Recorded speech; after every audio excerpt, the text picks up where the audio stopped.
to order at 2 after 9.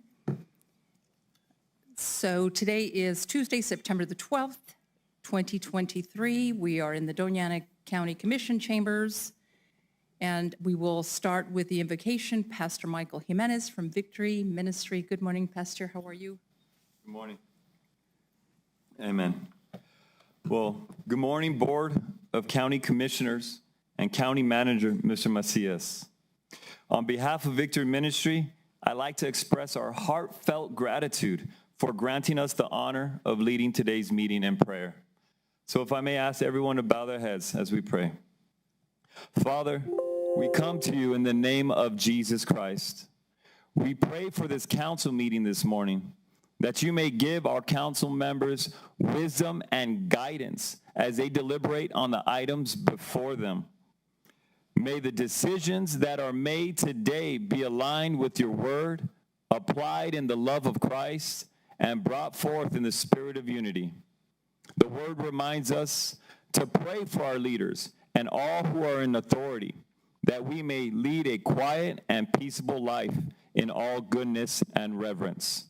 So I would like not only to pray for each one of you, but also for your family as well, that our good Lord may continue to form a hedge of protection, bring forth good health, and fill every heart with healing and overflow of his love.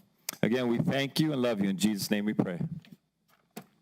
Thank you, Pastor Jimenez. We will move on to the Pledge of Allegiance, and we have Land Commissioner here. If you would please lead us in the Pledge of Allegiance. Thank you.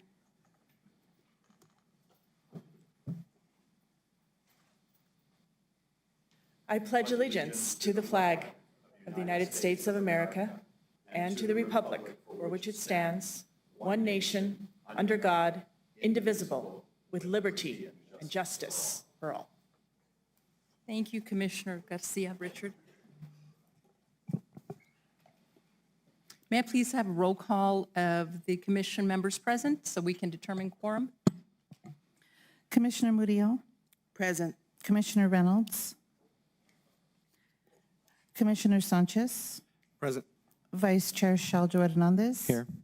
Chair Chaparro. Present. We do have a quorum. Thank you. The commission convenes as the Board of County Commissioners and the County Board of Finance in open session. Mr. Macias, are there any changes to the agenda? Good morning, Madam Chairwoman. There are just a few minor movements on the agenda with the board's permission. As soon as we are finished with Pet Showcase, I'd like to ask that item number 3 on the agenda, which is the presentation by our State Land Commissioner, Stephanie Garcia Richard, is brought forward at that time in order for her to be allowed to continue with her busy agenda today. I am asking for the board to make a motion to remove item number 23, the final plat approval for subdivision to be known as Mesilla Vineyard Estates, to move it from today's meeting to the board's meeting of October the 10th. The individuals associated with the plat approval or the subdivision are unable to participate in today's meeting. But I think it would be more appropriate if there was a motion actually moving that off the agenda and moving it to the agenda of October the 10th. Thank you, Mr. Macias. Are those the only changes? There may be a few other little minor adjustments as we go along. Thank you, Mr. Macias. May I please have a motion from a commissioner to move agenda item number 23, final plat approval for a subdivision to be known as Mesilla Vineyard Estates from today's meeting to October 10th, 2023? So move. I have a motion from Commissioner Murillo. Do I have a second? Second. I have a second from Vice Chair Shaljo.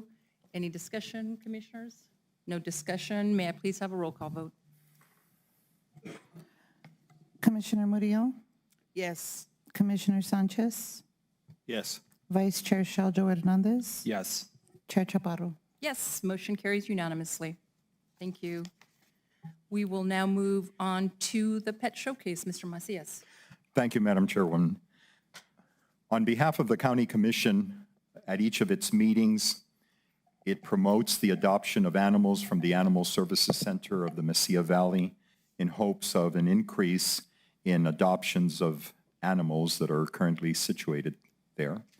We have a cat and dog of the week. We'll start with our cat of the week, who is Big Boy, age 6 years, obviously a male.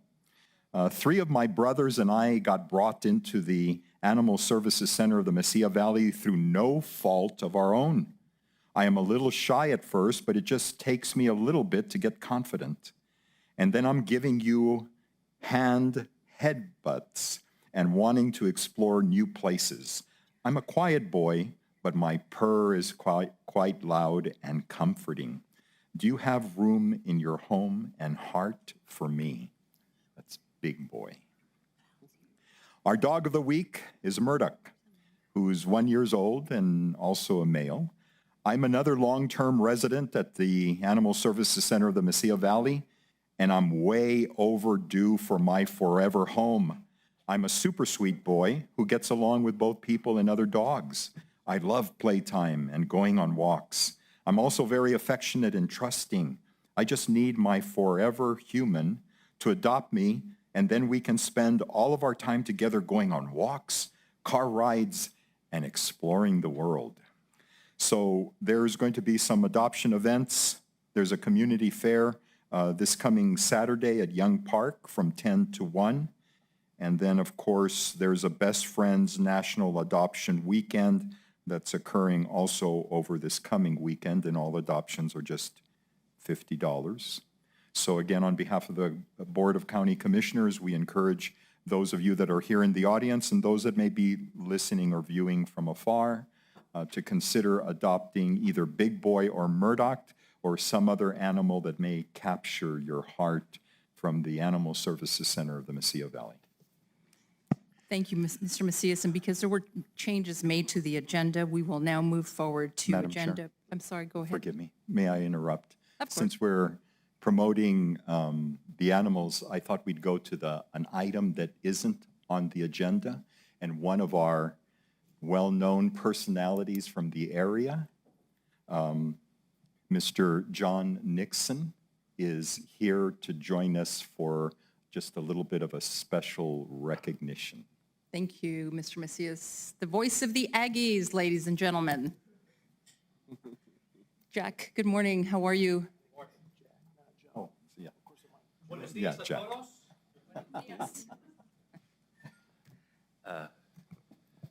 Chairman Chaparro, Commissioners, County Manager Macias, thank you very much for allowing me to take this time. My name is Jack Nixon. I'm the radio voice of the New Mexico State Aggies in this last, this one? Okay, very good. And this last basketball season was one that was difficult. If you're an Aggie fan, you know that. But there was one tremendous thing that happened. We added Anita Skipper to the broadcast team. Anita's your PIO here. She brought intelligence, insight, humor, and a good perspective on the broadcast. When she played, she was freshman of the year in the Big West. She was first team all-conference sophomore and junior year. She was player of the year her senior year. And now I have a trophy to give to her. She is the sportscaster of the year, along with myself, for the large market for this last year from the New Mexico Broadcasters Association. Anita, would you please come up?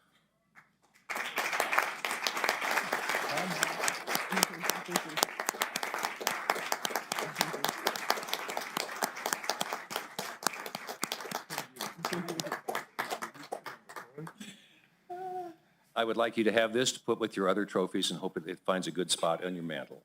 Thanks,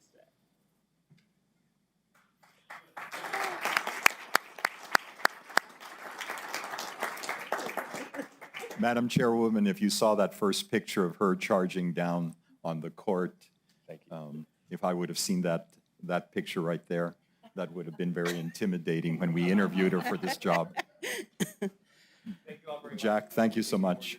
Thank you very much, Fernando. Thank you, Jack, and congratulations, Ms. Skipper. We had planned this the previous commission meeting, but you had to leave, so Jack was nice enough to join us again today. And Jack, you are wearing my favorite shoes. Madam Chair, if at this time we could go forward with item number 3. Thank you. We will now move forward to agenda item number 3, State Land Office Project Update for Doña County. Land Commissioner Stephanie Garcia Richard. Ms. Richard, welcome. Good morning.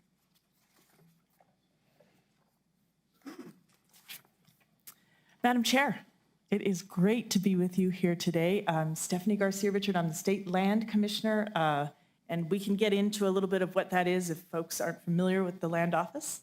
But I am here actually at the invitation of Commissioner Reynolds, so I'll have to be back another time to meet with Commissioner Reynolds, but he wanted you all to have the same update that I gave to the city of Las Cruces about a couple months ago. So today we'll be talking in depth about a housing development proposal that's going to take place south of the Oregon Mountains High School, and the big BLM State Land Office land exchange, which primarily impacts you all in your county. But before I get started, I was wondering if everyone could take this folder out, and I'll just familiarize you all with some of the maps that are here, okay? So the first 2 maps are the BLM exchange maps. They show the proposed acreage that's going to be conveyed to BLM and then acquired by state lands. The third map is actually state lands in Doña County, a nice, little bit large version. So you'll see this again in the PowerPoint, but you all can see which state land is in your own district. And then the last map is just state land within the city boundary.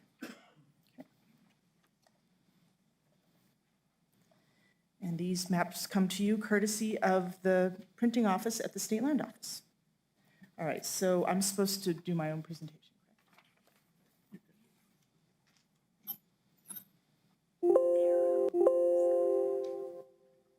Okay. So as I promised, I'm going to do a little bit of Land Office 101 because it's a very obscure office that folks don't really even know exists. We call it the most important office you never knew existed. So essentially back during statehood, we were deeded over 13 million acres of state land for our use to pay for public schools, universities, and hospitals. We use those lands as working lands, drawing leases on them, oil and gas leases, renewable energy, affordable housing. We run the gamut of anything that you can conceive of we do on state land. During my 5-year tenure, we've reached a record $8 billion in that amount of time. And like I said before, that money goes directly to pay for public schools. So Las Cruces Public Schools gets a share of that money, as well as your university is one of our beneficiaries as well, New Mexico State University. There's another sort of handful of other institutions that also get benefits, but we'll go through those. Here are some of our beneficiaries. This map actually showcases the fact that it's not a well-known fact. Every parcel of land is assigned to a specific beneficiary, and the money made on that parcel actually goes directly to that beneficiary. So if you've got real lucrative land, the land in the southeast part of the state is the most prime example. The money generated off of that very lucrative land goes to benefit that particular beneficiary. You can see that most of the land is that sort of, it's like a salmon color if this is not on a big screen, but that is common schools. So the K-12 education in New Mexico gets the lion's share of the money that we generate on state lands. But you can see New Mexico State is the yellow color. It's hard to see on the screen, I apologize for that. This map is also available on our website.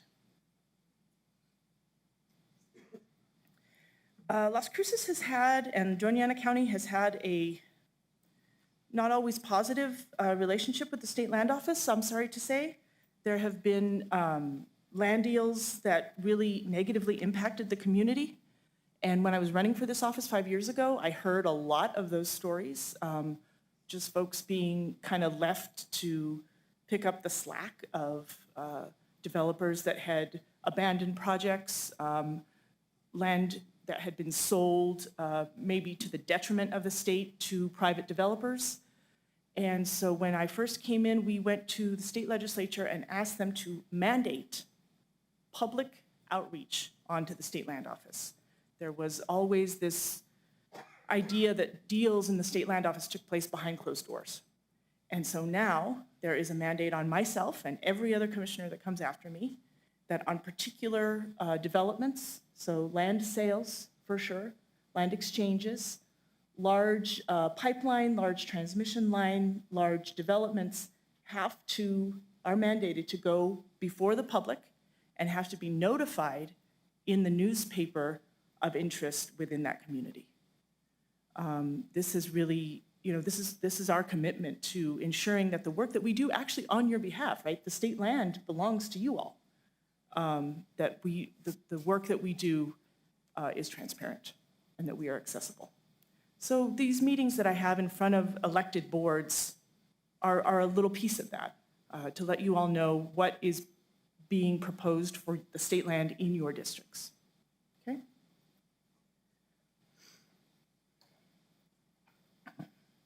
Here's a small version of that map I gave you in your folder, so you can see all the state land in Doña County. This one also has the Oregon Mountains Desert Peaks Monument boundary, which we will talk a little bit more about. This is state land in the Las Cruces area. So if you look there south of the 70, just south of, like I said before, Oregon Mountains High School, you'll see that there's a huge patch of state land there to the kind of east of the map. That's what we'll be talking about today.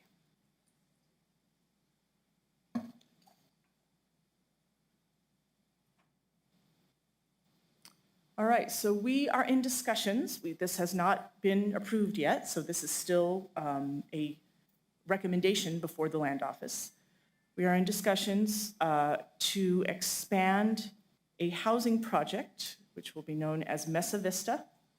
This actually is tied into the extension of, what's the road that they're extending? Huh? Yeah, but what's the road that they're extending, Roman?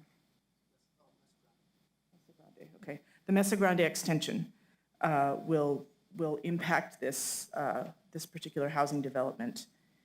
And as you can see, I don't know if this is clear for folks. So the hashed portion that is outlined in yellow, that is a previous business lease that these developers have acquired. Sierra Norte is the developer, and they acquired that under a previous land commissioner. They would now like to expand into the red boundary of the hashed. Okay? So altogether, it's going to be about 800 acres. They've already got about 400 there. This is the proposal for the use of that site. They want it to be mixed use. We have pushed very hard to include a high percentage of affordable housing, so we'll get into that in just one moment. Lots of open space around the arroyo there. For those of you familiar with that area of town, there is a lot of drainage issues that need to be figured out before this development is actually finalized.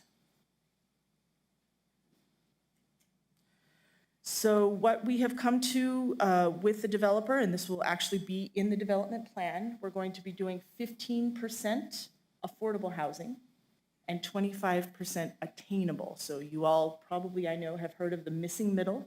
That 25% goes to the missing middle. So this is teachers, firefighters, police officers, those kind of sort of blue collar or middle entry level jobs and incomes. So a total of 40% altogether.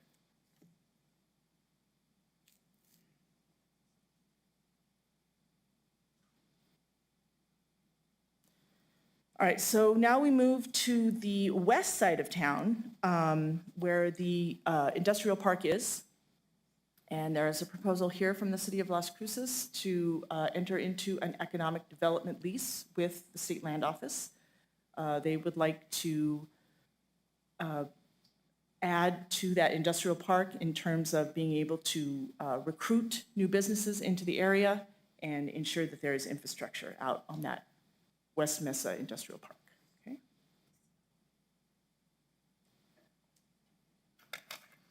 And then finally, kind of the big news that will impact you all the most, and that is the land exchange in the Oregon Mountains Desert Peaks National Monument. So essentially, for those of you who don't know, when that monument was designated, the state land in holdings within the monument remained state land. So in essence, they are not protected. If you have a land commissioner that, this is an elected position, if you have a land commissioner that's elected that wants to develop the land within the monument, they're absolutely able to do so because the state land remains under their jurisdiction. What we would like to do is trade out of all of that, it's about 18,000 state land acres, and swap with BLM what they call disposal lands. In fact, Congress supported this exchange by passing the Dingell Act, I believe in 2019 maybe. Okay, and here is this is a very zoomed out map. We will go into a zoomed in map, but this is all of the counties that were originally going to be impacted and the counties that remain within the exchange. So it's Doña primarily. There is some land in Luna and potentially some in Grant that will be impacted. And let me just sort of give you a little bit of an explanation on how State Land Office chooses land for us to acquire. I don't know if this would necessarily be intuitive, but the land within the monument boundaries doesn't really benefit State Land Office because we can't make money on it. To be very crass, our job is to use the land we have as working lands to draw revenue for New Mexico's public schools.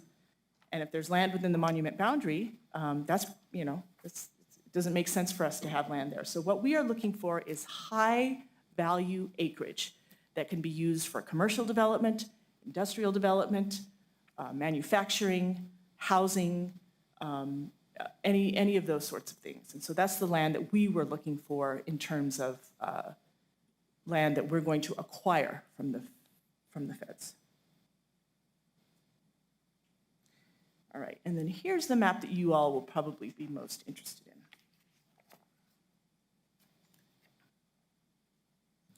And at this time, I do have some numbers that I'd like to run by you.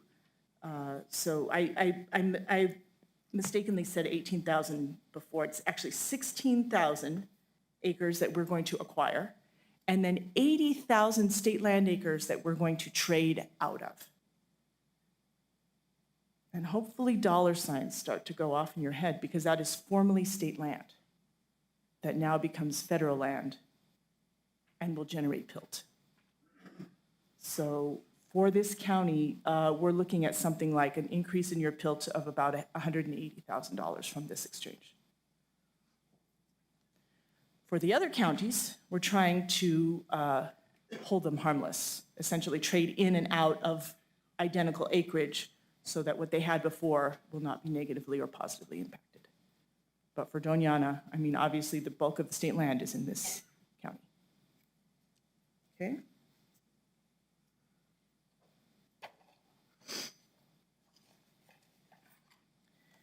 Here's just a little bit more detail, and I'm going to apologize right now to Commissioner Shaljo because when I saw him maybe a year ago, the news at that time was like, this is about to happen, y'all. Our agreement to initiate with the federal government is minutes away. Well, it's a year later, and that agreement to initiate has not been signed. So we are right at the beginning edge of this particular transaction with the federal government, and as you know, they take time. There's a whole NEPA analysis that has to be done on this acreage. There are public meetings that need to be held. Like I mentioned before, the federal government has a mandate on public meetings, as do we. So this is a little bit of a preview. And these maps are available if you'd like to have copies of these maps, if you have constituents that are interested. In fact, the folks sitting behind me as well, if you are interested in looking at what's being contemplated for this exchange, that is public information. Even though the agreement to initiate the exchange has not been formalized. We don't expect much change. There's a land appraisal process that has to happen throughout, and so there's a lot that needs to happen. And we're hoping to do it within the end of my term, which is 3 years from now. All of the grazing leases, so if you had a BLM grazing lease and it's trading to state land, you'll now have a state lease and vice versa. Okay. And that is it for me. I am joined, I completely forgot to introduce them, Madam Chair, if I could do that at this time. I have staff with me. And so we have Greg Bloom. He is our minerals AC, but he's taking the lead on the land exchange because, as many of you know, he worked on federal issues when he was state director for Senator Udall. I also have James White. James White actually used to work for the county and the city, and he is now doing economic development at the State Land Office. And then Chase Hensler is my policy assistant. So those folks are all available to answer questions as well. And at this time, I'd be happy to take questions. Thank you, Commissioner. Commissioners, do you have any questions, comments? Madam Commissioner Chair. Sanchez? Commissioner Garcia Richard, I'm just curious, who in your office was working, and I guess this is also to you and to the county manager, I'm trying to understand where conversations were happening with Doña County, because honestly, aside from your presentation maybe at the city council, I had no clue this was going on. And so it sounds like from what your comments are that there has been communications with Doña County. So I just want to understand, like I said, where it's been happening, because I guess I would have, as commissioner, it would be nice for us to understand, and what's going on. And maybe that's my fault and not getting involved, but I see where a lot of this is in my district, in District 5, which encompasses the northern part of Doña County into north of I-10, west of town. And so I'm just trying to understand, like, so where maybe I missed, or perhaps county management missed, or what it is, so that way the commissioners are better well informed in the future. Because like I said, I know you've commented that you were trying to make sure that this is done in public. And so I just want to make sure, like I said, how we prevent this from happening. And if that's on me, it's on me. Yeah, so Madam Chair and Commissioner, thank you so much for that question. And the first thing I'll say is that nothing I have presented here has been approved. So this is a little bit, this comes from my attempt to present to you what we are contemplating and recommending for the area.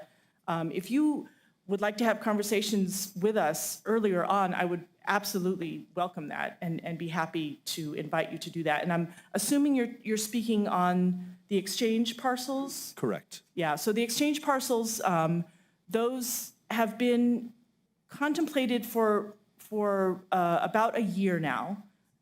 We have not met with the county manager on that particular item. We have met with him on a couple of other items that impact the county, but not that particular one. Okay.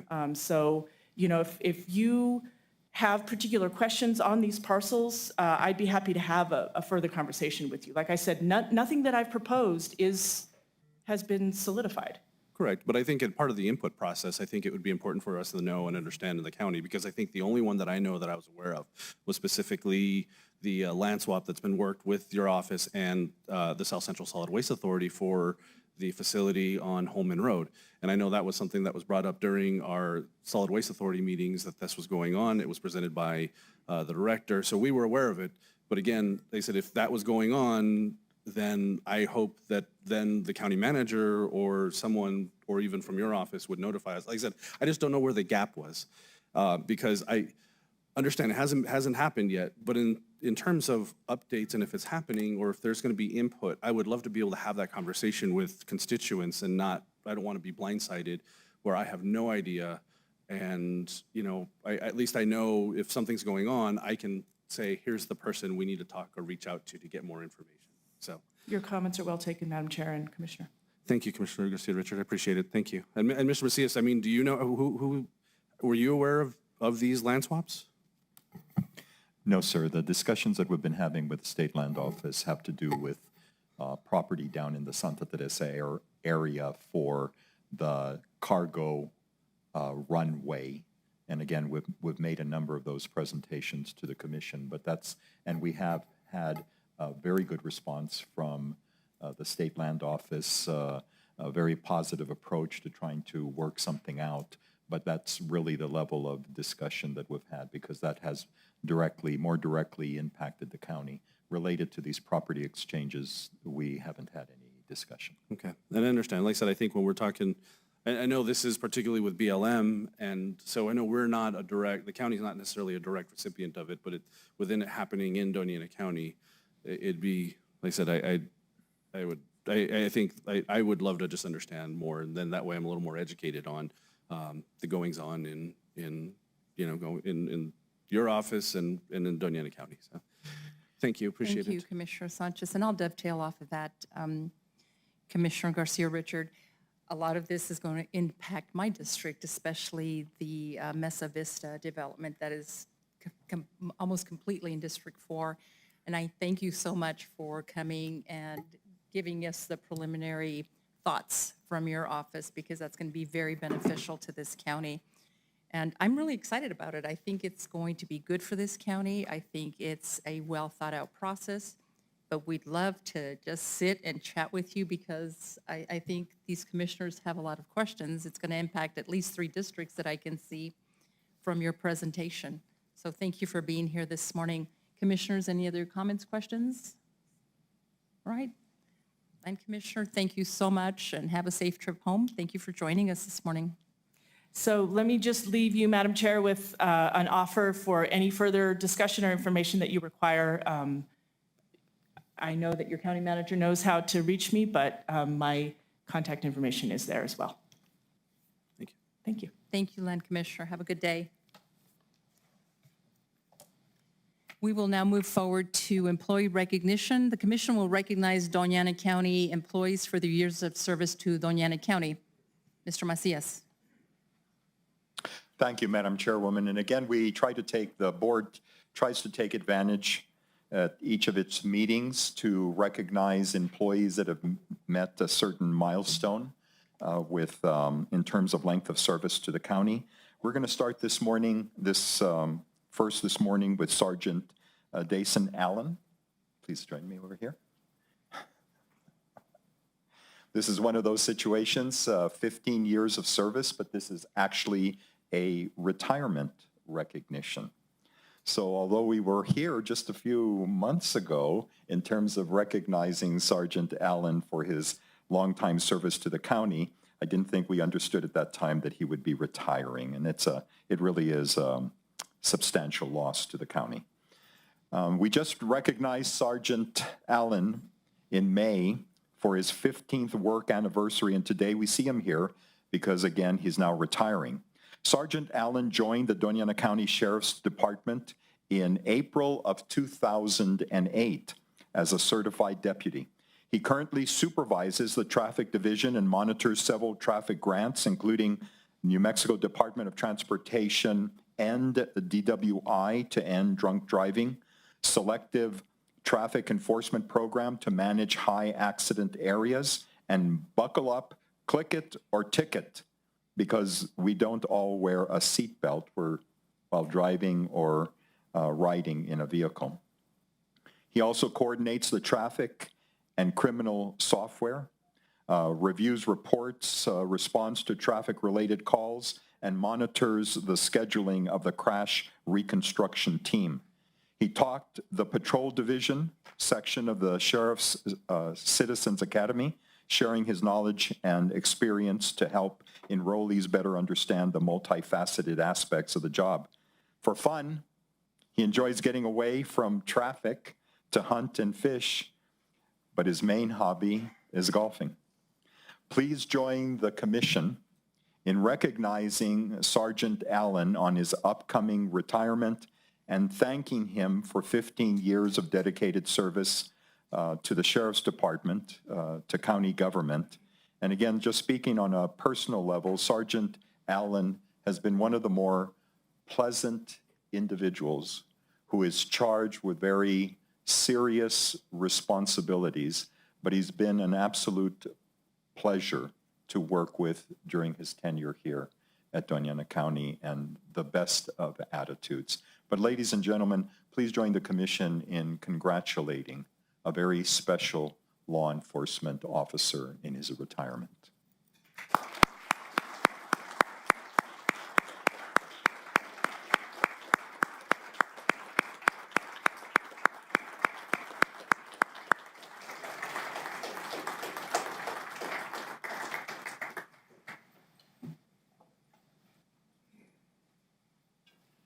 Again, we always hope that the platters that we give in recognition of retirement aren't just used to serve fruit or cheese at the parties, but that will be placed in a very prominent location within Sergeant Allen's home so that everybody can see how high he was held, how high in esteem he was held by the county. In honor of your service, Dason E. Allen retired with distinction after 15 years of loyal service on the 31st of August of 2023. So again, if we can just have the commission join us for a picture.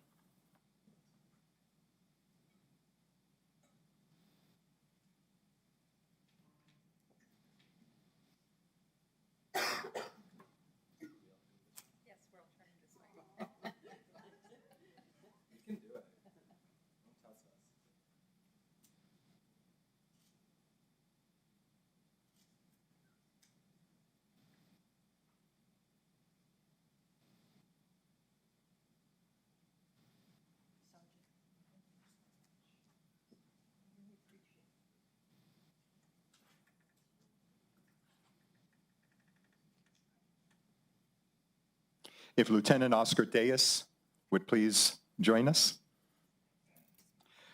Lieutenant Tejas joined the Fire and Rescue Department as a firefighter and emergency medical technician in July of 2013. He was a valuable responder and positive role model to anyone interested in joining the department.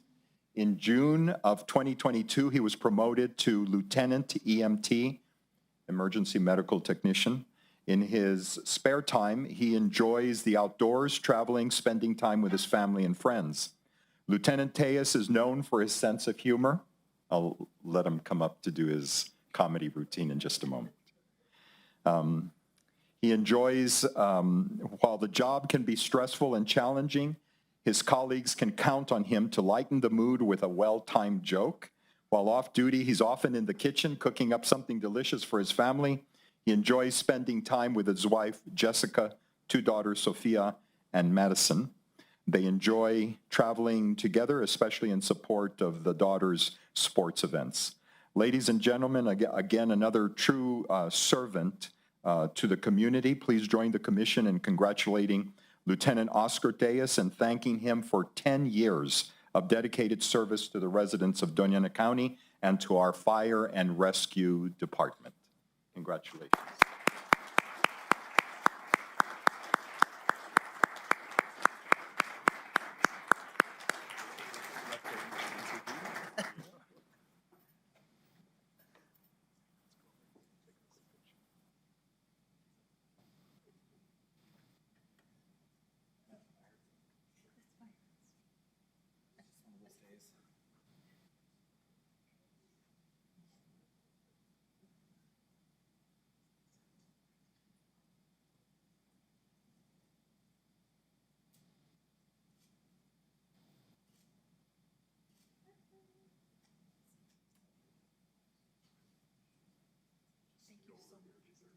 I know.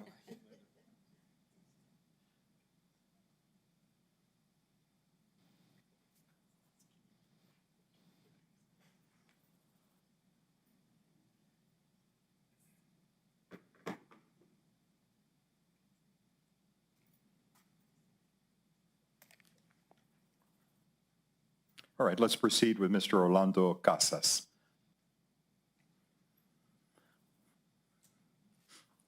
Mr. Casas joined Doña County in September of 2008 as a vector control technician in the Facilities and Parks Department.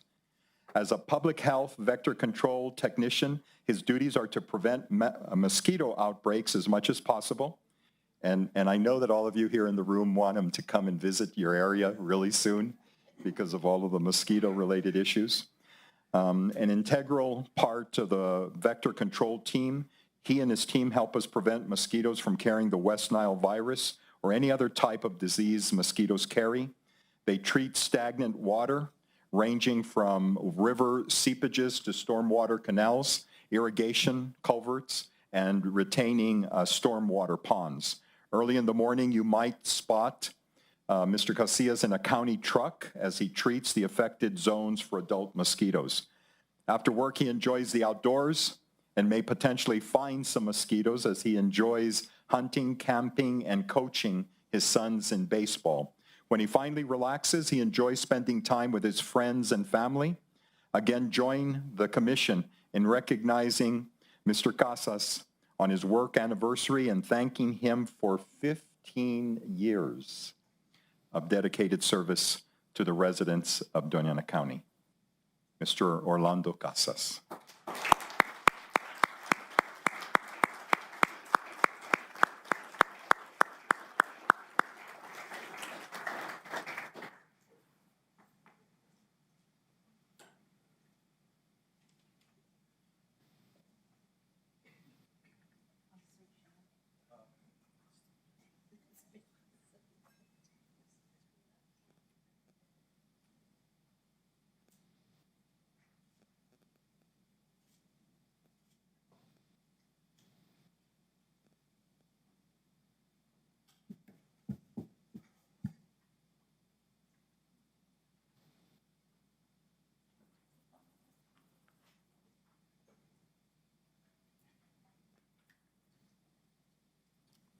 Let's proceed with Deputy Fabian Fernandez.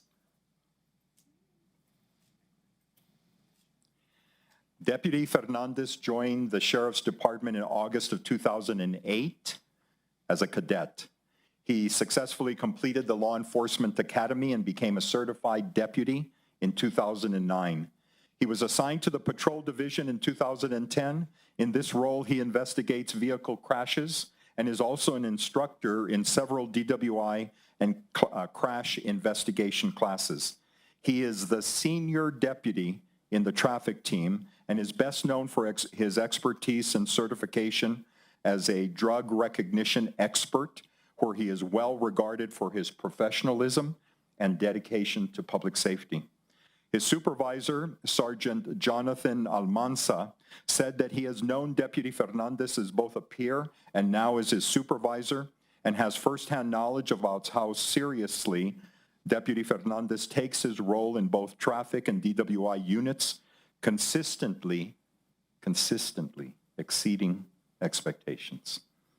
If he left DASO today, it would take a few people to backfill the roles Deputy Fernandez holds. He said, "I appreciate everything that Deputy Fernandez does for our division. He is an asset to our team and makes my job easier."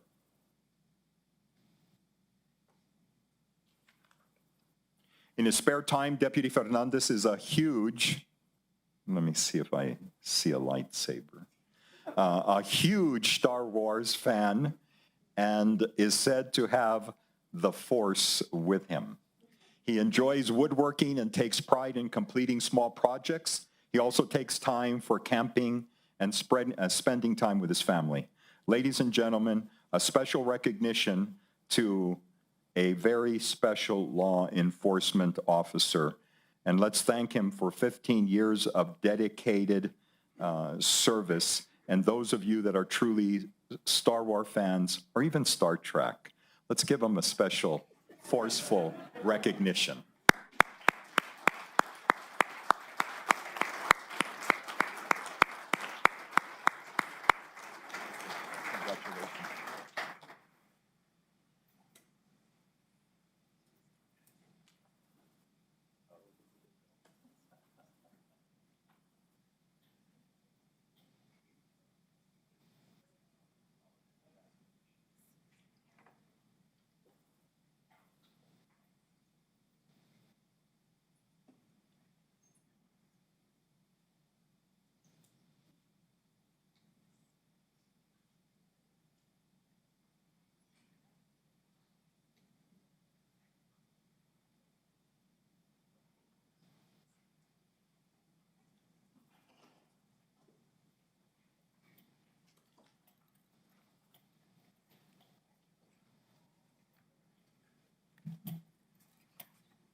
Madam Chairwoman, with your permission, may we jump just a couple of the very quick presentations so that these individuals have restrained timeframes.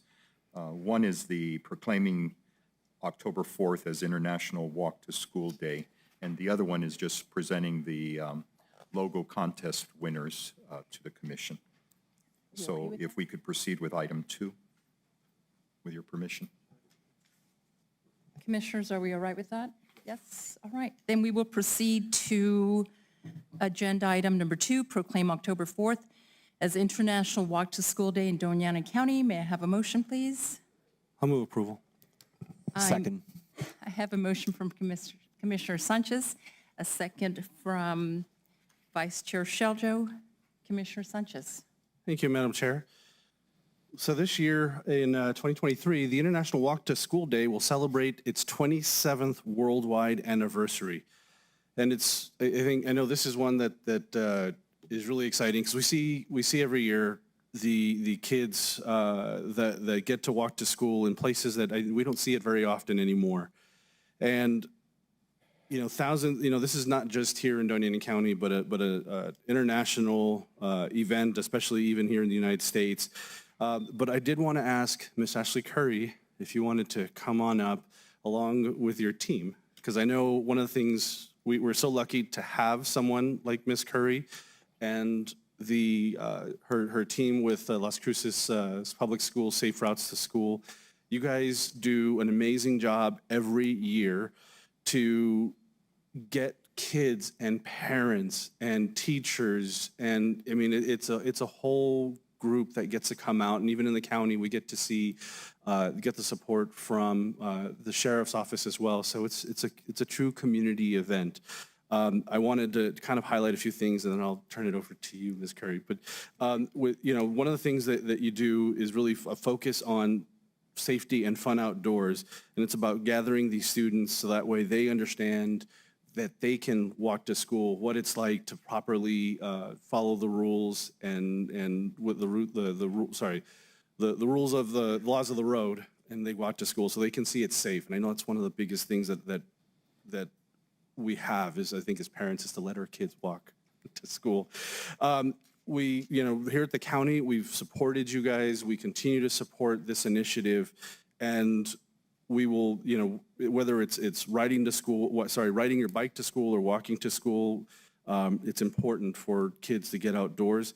And I wanted to just highlight a few events. I know you had your first one today that go along with this event this morning in Doña, but I wanted to highlight a few schools, a few events I know in my district. Alameda Elementary will be happening the morning of Tuesday, September 20th, meeting at the corner of Palmer and Miranda. They'll be meeting at 7:15 and departing at 7:30. Columbia Elementary, which I know is temporarily still located at Centennial High School, but they will be doing an event on campus. Jornada Elementary will be meeting on September 21st. They'll be meeting at the State Farm Insurance parking lot on Heather Drive, right off of Elks, meeting at 7:15 and 7:30. And then my personal favorite school, East Picacho Elementary, which will actually be in October 12th, who meets at the corner of North Wind and West Wind. So really appreciate everything you and the team do. And like I said, it's cool to see how the groups have grown at the schools year over year. So kudos to you, Ms. Curry, and appreciate all that you do for us residents of Doña County. Madam Chair, Commissioner Sanchez, thank you so much. Thank you again for sponsoring our Safe Routes to School proclamation for International Walk to School Day. I have tried to calculate how many years we've been doing this. We started in Doña County in 2007 at Mesilla Elementary and Hillrise Elementary, and we really went district-wide in 2014. So this is the 10th year that most of our schools have participated. And since then, we've had 100% participation from our elementary schools. So we have a lot. We expect about 3,000 participants for just this event. So that's that's quite a lot that we have. And then typically every month we have 2,000 to 3,000 students who walk to school. So I just wanted to say, again, thank you so much to the county. If Deputy Fernandez, I think he must have left, but he is with us at almost all of our schools. So we go out county-wide, and Deputy Paz as well go out and just make sure that traffic's behaving and that the students are safe as we walk. Those schools that are in the county that don't have infrastructure that's safe to walk on a regular basis, they go out once a month. But along those lines, I just also wanted to say thank you to the county for the dedication that you have to provide safe infrastructure. So I know we're just about ready to break ground on the new Elks Trail that will provide safe access for students at Vista and the future Columbia when that opens up. So that's going to be very exciting. Vista Middle School had a meeting with us and said they really want to emphasize students being able to walk and bike to school, and they were very excited to hear about the project. So hopefully we'll have a groundbreaking in January when that project's ready to be able to walk with everybody to school. And also we were very honored to have one of the county planners come out to meet with us last week at East Picocho to preview what a trail could potentially look like on, as we call it, the winds, north wind and west wind. So we're just honored to know that you're constantly thinking of the students in our community and safe access for all road users. So again, thank you, and I invite you to join us for any of the walks that we do in relation to International Walk to School Day or any of the events that we do on a weekly and monthly basis. Thank you. Thank you. And I apologize for not making Doña Elementary, but rumor had it that school board president Tenorio was out there this morning. Indeed she was, so thank you. I heard she had a little nudge to get out there, so I very much appreciate the constant support that we have. Thank you. I don't know if you all do you all want to comment or? Okay, just wanted to make sure before we read the proclamation. Mr. Macias, please. Thank you. With your permission, Madam Chair. Whereas International Walk to School aims to promote a healthy way for students to travel to school and can contribute to better health outcomes in young people, and whereas a lack of physical activity contributes to a rising rates of obesity, diabetes, and other health problems among children, walking or bicycling to school provides a way to build activity into their daily routines. And whereas walking to school opens the door for children's education about pedestrian safety, health risks related to sedentary lifestyles, and environmental consequences of fossil fuel use.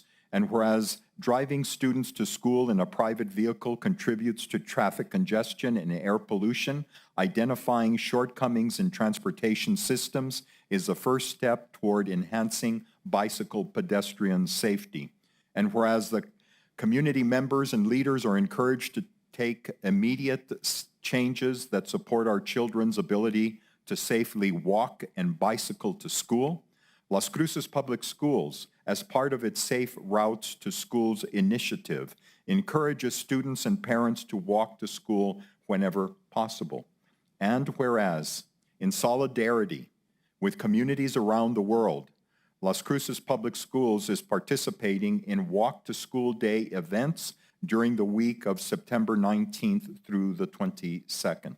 Now, therefore, the Doña County Board of Commissioners does hereby proclaim October 4th as International Walk to School Day. Madam Chair, a proclamation for the consideration of the Commission. Thank you, Mr. Macias. Commissioners, any other comments? May I have a roll call vote, please? Commissioner Murillo, Yes. Commissioner Sanchez. Yes. Vice Chair Shaljo Hernandez, Yes. Chair Chaparro. Yes, motion carries unanimously. Thank you. Okay.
Thank you. We'll move on now to public input. We had talked about going forward with item number 8, the logo contest winners. Oh, that's right. Thank you so much.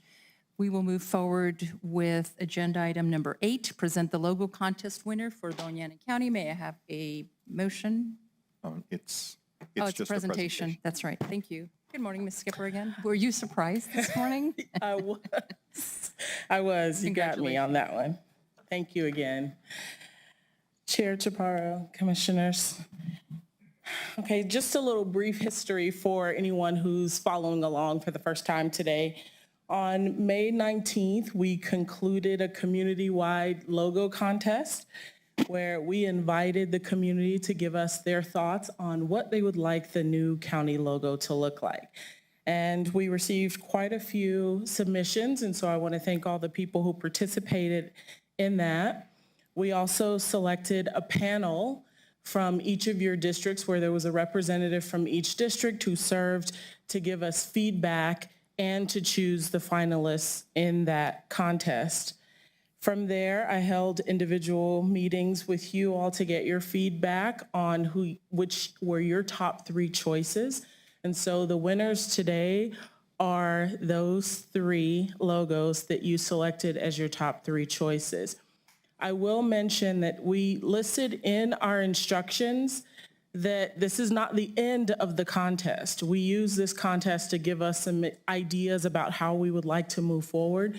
So that contest and the discussion on the contest and the evolution of this logo will continue from this point, but we wanted to acknowledge the winners from those submissions.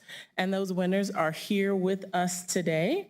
And we would like to go through a ceremonial presentation with those winners. I would like to add this. When we gave you the names or the submissions for the logos, we did not attach names. So it just so happens that our first and second place winner was the same person. You did not know that. So good for her, because there was nothing in our competition that said that you could not submit multiple logo submissions. So I will start with our first and second place winner and ask Ms. Megan Rupp to come forward.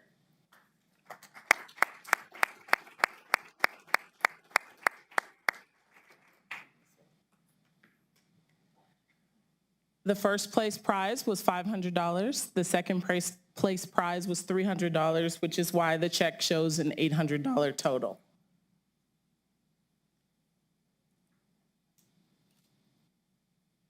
And Madam Chair, it is not a rubber check, so in case there's any concern that it's going to be. Congratulations, Megan. If you could stay here and then I'll do a group photo. You can just sit there. Okay. And for our third place selection, we have Natalia Gilmino, and she's also here with us today.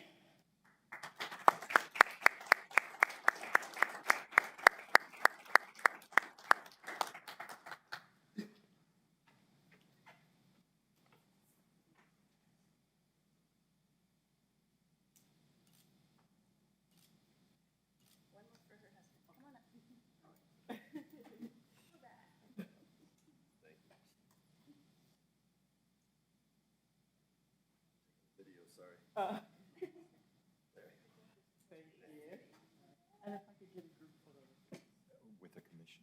With the commissioners, please.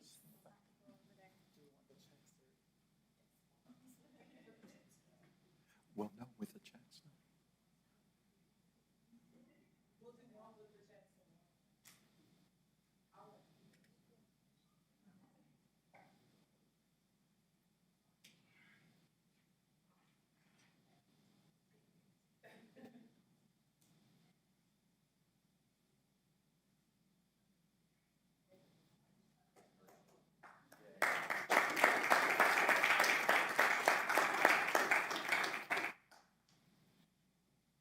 And Madam Commissioner, if I may, I also wanted to use this time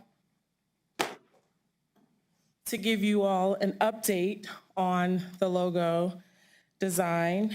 As I mentioned, when I met with you, I also received feedback on where you would like to go So just want to show those who are watching, this was the first place selection. So this was one of Megan's logo submissions with the shape of the county and the mountains inside. This was the second place. The shape of the county seems pretty popular these days. And so this was the third place one.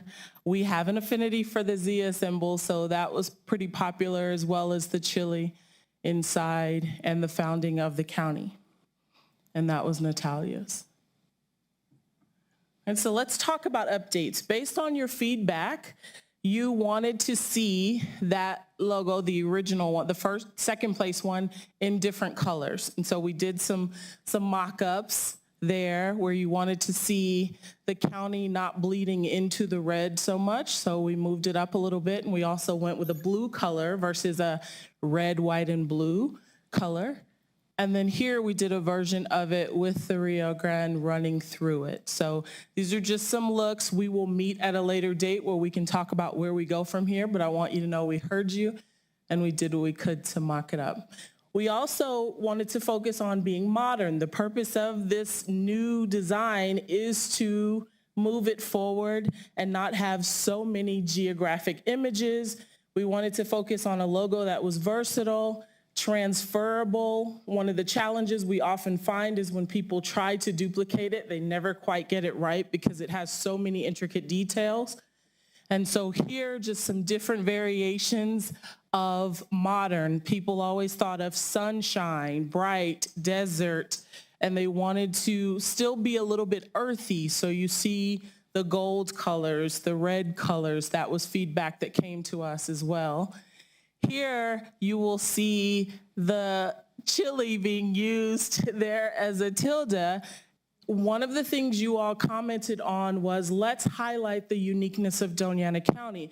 And one of the things that's really unique about us is we are one of 2 towns with a diacritical mark in our official name, which is the tilde over the N. And so it was, let's try to do something to highlight that. So here we have the chili, and then here we just have it along the side. So just some variations that we can grow from here. I also did some mock-ups so that you could see how some of these logos look on business cards. If we go forward. And signage, because we do have our Doña County current logo on buildings and on vehicles. And so I wanted you to see those as well on clothes as well as on vehicles. So this is just a few mock-ups. And then the other one, we looked at our current seal. If we take the colors of the current seal, I talked about transferability earlier, and you mentioned, what if we had a logo that we could still allow our departments to have their distinct look, because many of them already have their own logos, but still have a consistent brand. And so this is a mock-up of different ways we could use one of the county-shaped logos and then still be able to highlight the uniqueness of these different departments, but still be on brand. And so this was our attempt to give you an idea of what that could possibly look like if we go in that direction. All right, that concludes my presentation. Do you have any questions for me? Thank you, Ms. Skipper. Commissioners, any comments, any questions? Madam Chair, Commissioner Sanchez. just a quick question. I guess I'm kind of curious to see, I think as we talk on the new logos, what will be our next steps? Next steps would be you all give me your feedback from here. If there's something, a direction you're not liking and you really want us to just go a different direction, or if you like a certain direction and you want us to proceed, do you want to see a different color? And we can do that, but ultimately it will be your goal to decide the final one. We continue working, or you like one of these and we go full in that direction and begin to incorporate that. I mean, I'm open to, Madam Chair, I'm open to what are the suggestions, and I don't know, I don't think we necessarily have the discussion right here, but I think if we had some at least guidelines on what we plan to do here over the near future, I would love to continue to push this forward in some fashion so that we can get to hopefully a new logo. Yes, Madam Chair. Commissioner Sanchez, you're correct. And I have been already documenting what we would need to start implementing the logo, because that's important once the decision is made, to make sure that we are in full adoption. That is tailoring the brand style guide that we have so that everyone is aware of how to use the logo and has all of the information at their fingertips, as well as how we begin to replace our existing logos and phasing that in versus trying to do it all at one time and taking a huge budgetary hit. And dare I say, I would even go as far as, when you talk the logos for the departments, that it would be awesome if we had a standardized template for presentations. And I look at Ms. Barbara Bencomo, I think you guys at the city have a standard template that they use. And so I would very much love to see Doña County for us to have standard templates. So that way when you see it, there's a standardization across all the county within different departments. So we know, we have that. It just, to me, it's an easier thing to see and process information when everybody's using the same templates. So thank you. Thank you, Madam Chair. Commissioner Sanchez, I agree with you. We actually already completed that, but now that we're changing the logo, we're waiting to roll it out to everyone. But for those county staff members who are watching, it's on El Sol. You can just click on the branding style guide. Templates for everything we do currently are listed there on El Sol so that we can have that consistent brands that we become known by throughout the county and just throughout the world, period, if anybody sees Doña County. So that's where we're moving to. Great. Thank you. Thank you, Madam Chair. Thank you, Ms. Skipper. And congratulations, by the way, earlier in your award. Thank you. Thank you, Commissioner Sanchez. Madam Chair. Just one comment. If we're going to use the Chile, I prefer using both colors because who can decide between red and green? Commissioner Chaparro, I actually did one where I did like Christmas, the chili, but it looked a little interesting. So we got to work on the green and red together. But as soon as we created these, it's amazing how you always see things that pop up that remind you of that one. So you're like, oh, does that look like Chili's? Or Chili's the restaurant is what somebody said. So we're still looking. We'll figure out. If you have an idea of how to combine the two with it looking good, then I'm open to that. Thank you, Ms. Skipper. Madam Chair, I'm hoping that Ms. Skipper can follow up with each of the commissioners to discuss the breadth of ideas again, and then come back with basically 3 options for the commission to consider, hopefully to do this within 30 days, and then the commission vote on which logo to adopt. 30 days. I like it. Okay. Any other comments, commissioners? Vice Chair Sheljo Hernandez. Congratulations to the logo contest winners. Great job. Thank you so much. And then thank you for getting this done, Ms. Skipper. I just sent you an email, so Okay. gotta love it. Thank you. Thank you. All right. Thank you, Ms. Skipper. Thank you.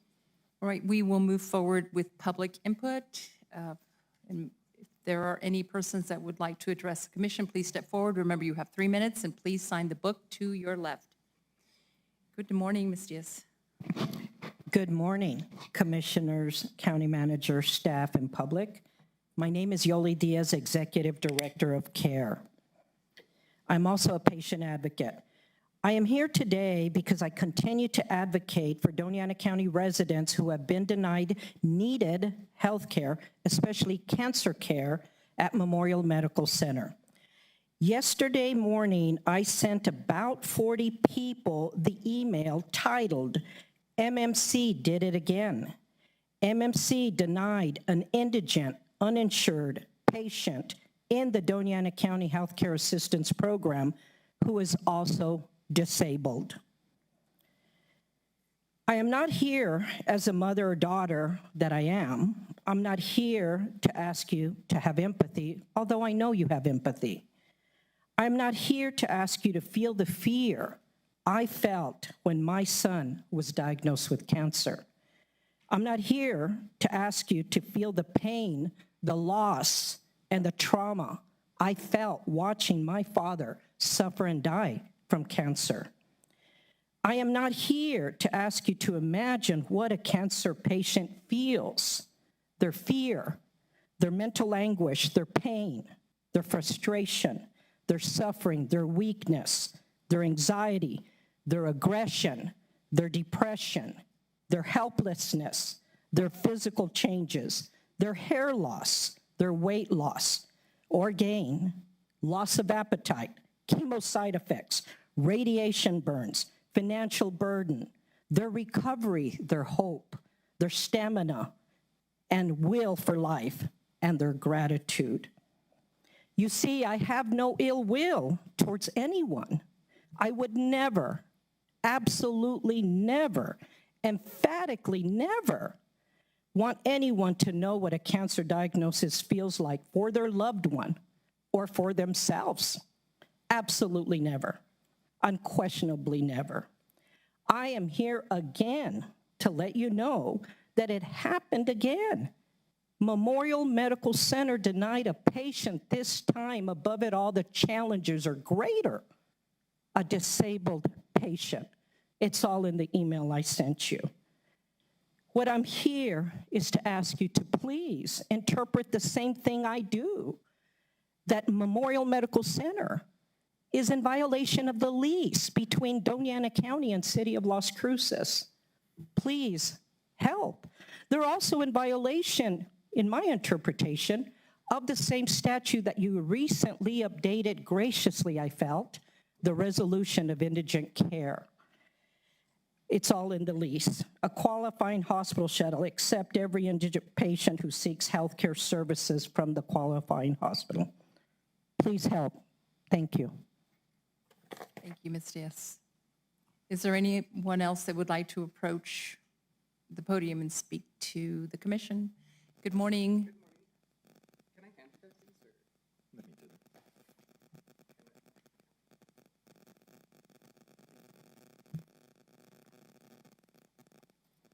Good morning. Hi. Oh, sorry.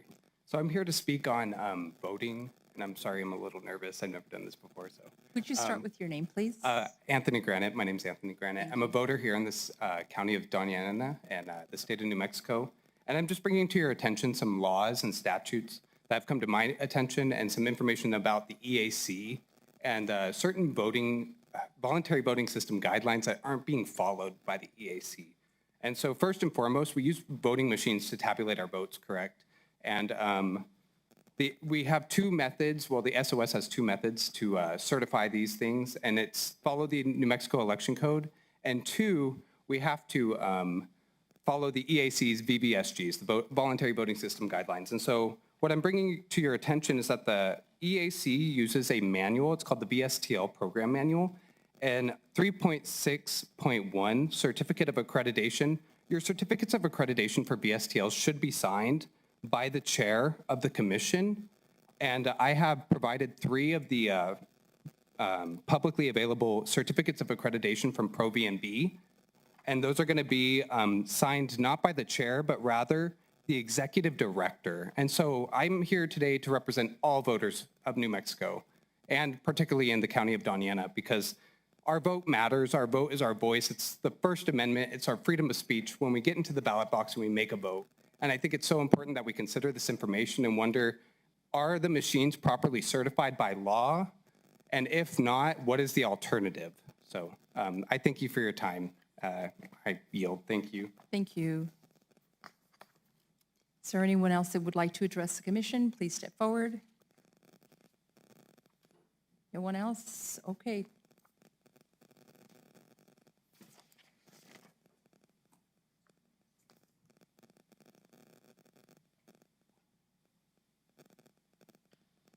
Good morning. I'll sign the book. I'm done.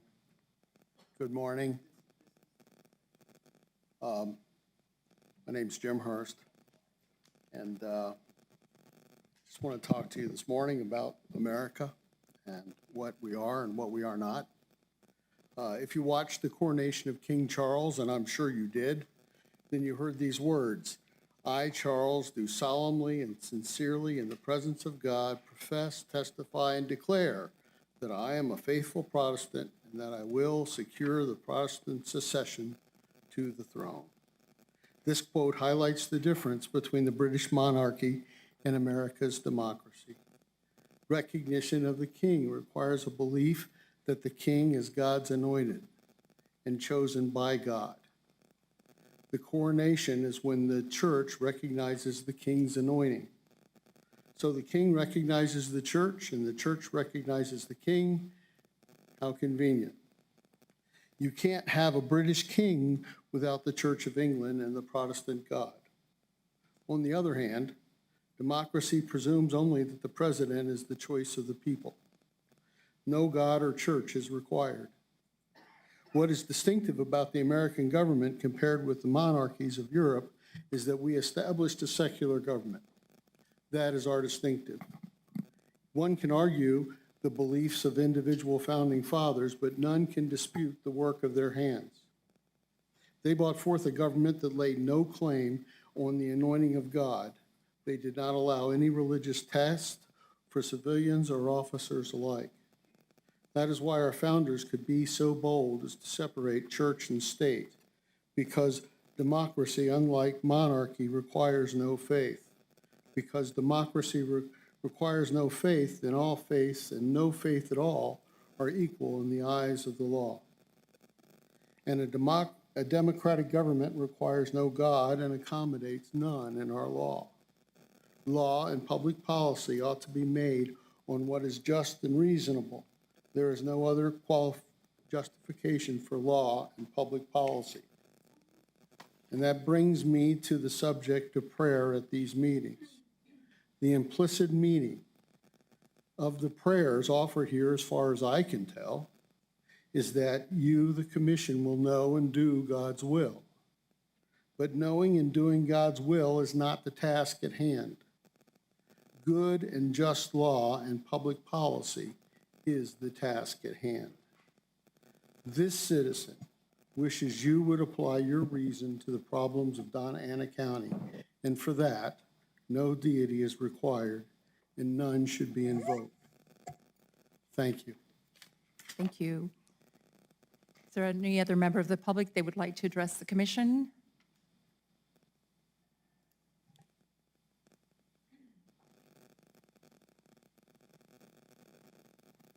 Good morning. Commissioners. Good morning. My name is Michael Simmons. I've been here a time or three. Please, because we have people that may be watching, and we'd Okay. like for them to hear you. Thank you. Is that acceptable? Okay. Thank you again. Good morning. Name is Michael Simmons. Didn't have anything planned for today. Thankfully, Mr. Hurst gave me something, and I appreciate it. To the founding of the nation, there is no religious test in the United States, in our laws, in our systems. However, if you go through the documents that the founders wrote, they often come to that the nation is not governable without a righteous people. And you have to have a system to define righteousness. Without God, there's no wisdom, there's no set stone, no place where you can define good or bad. Throughout history, you can look through the atheist nations, you can look at France, the Bolshevik Revolution in Russia, you can look at Chinese through Mao Zedong. What you find out is when these nations decide that there is no God and they go to straight atheism, secularism, humanism, you end up usually with a bloodbath in the millions of people. I think Russia's, I don't know how many, 20 million, 40 million under Stalin and Lenin. Mao Zedong was 40 million at least. And so in order to avoid that, how do you not go down the paths of these failed experiments? And toward that, you have to have a people that understand morals, righteousness, and good and bad. And Christianity, as far as I know, has been the only religion that has brought us to the place we are now. Your opinion on that, of course. We've talked, of course, about Benjamin Franklin, how he started the invocation. It is a legacy and a tradition in this nation that all the lawmakers since then have not chosen to change that. So the government is not against Christianity or Christian tenets, but it is open to other faiths, other Catholicism, Protestantism, all these others to come together, e pluribus unum, to be one as a government. Finally, if the government is so against the Christian faith, you can go throughout our federal history and you can find proclamations to prayer and fasting. Fasting is usually a step most of us don't really like to do. We can, just kind of wave away that, oh, we're going to have a prayer day or a day of prayer. The fasting part, most of us say, no, we don't want to do that. And yet there are proclamations toward that. And I guess with that, thank you for your time. You have a good week. Thank you. Is there anyone else that would like to address the commission?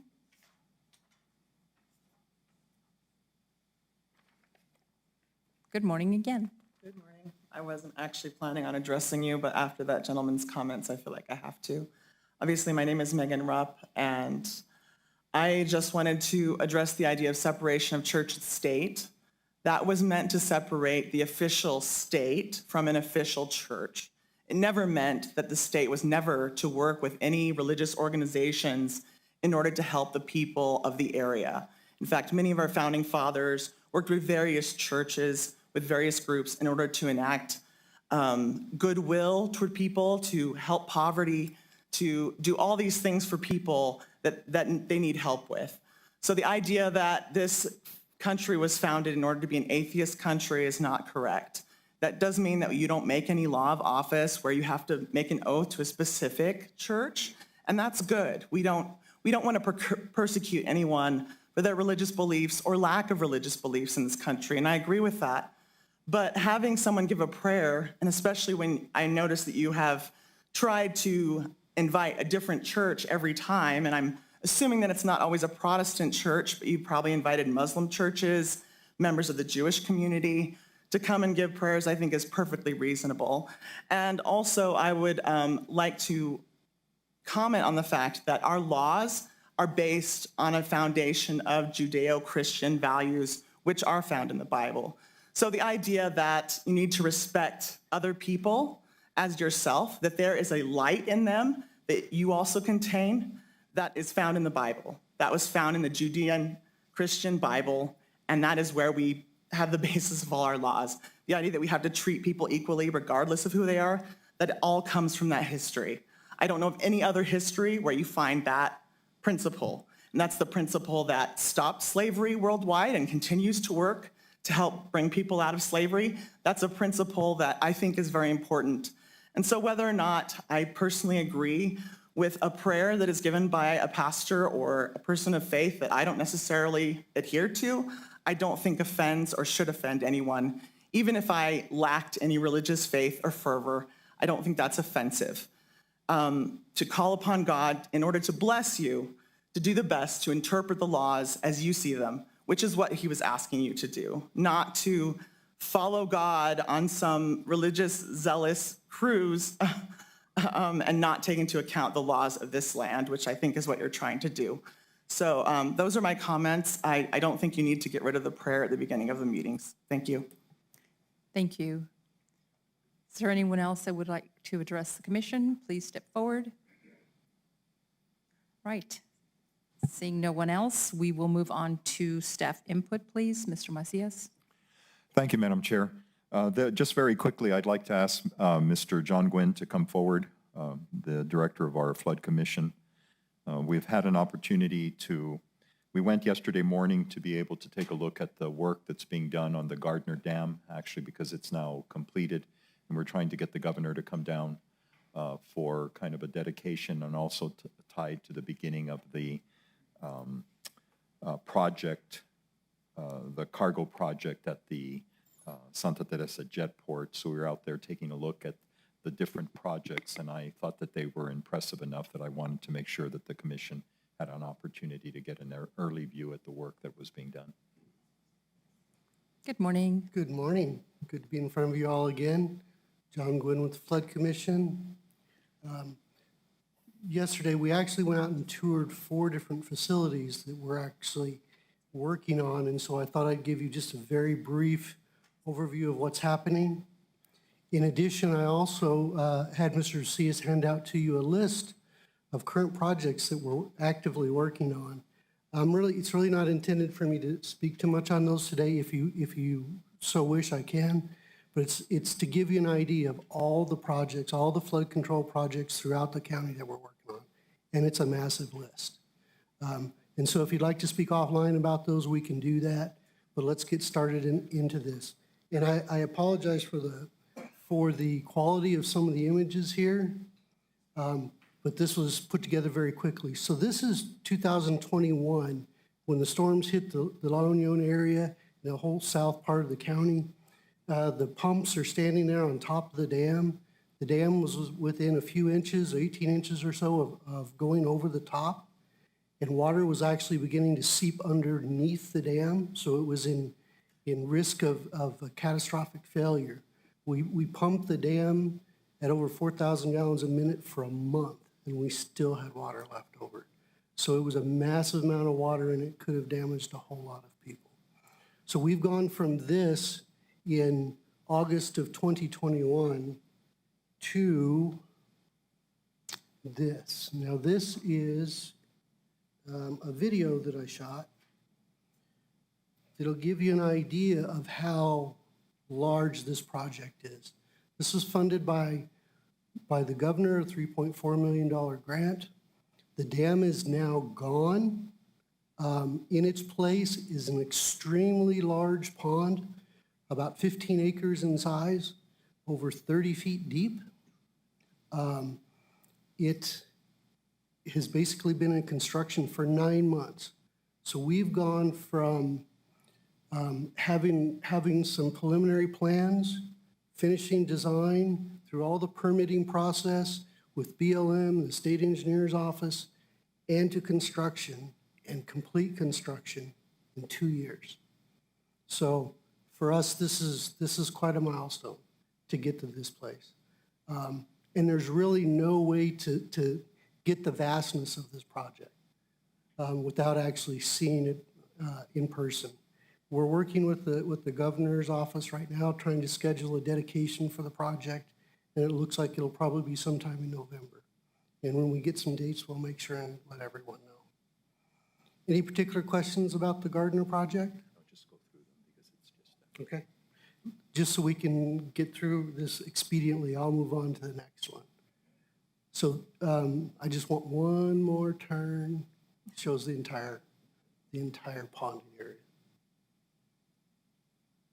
And that small amount of water that's there is actually from the storm that happened a few weeks ago. Okay. So the next project is Vado. This is an area where randomly gets flooded.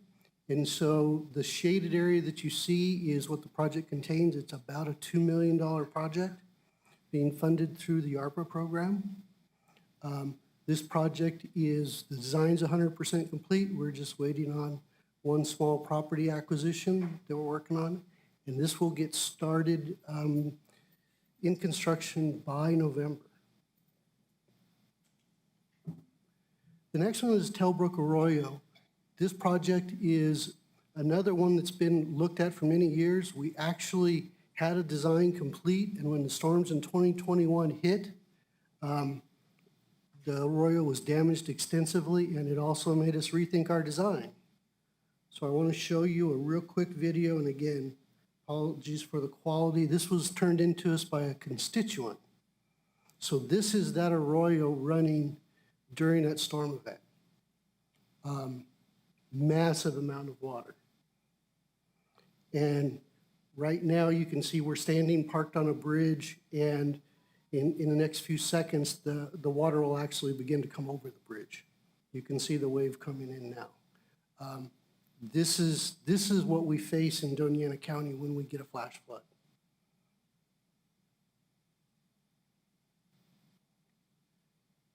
And here's what that project looks like as of yesterday. This is a photo taken by Liz Reed yesterday. So we're hard armoring that whole section of the arroyo to protect it.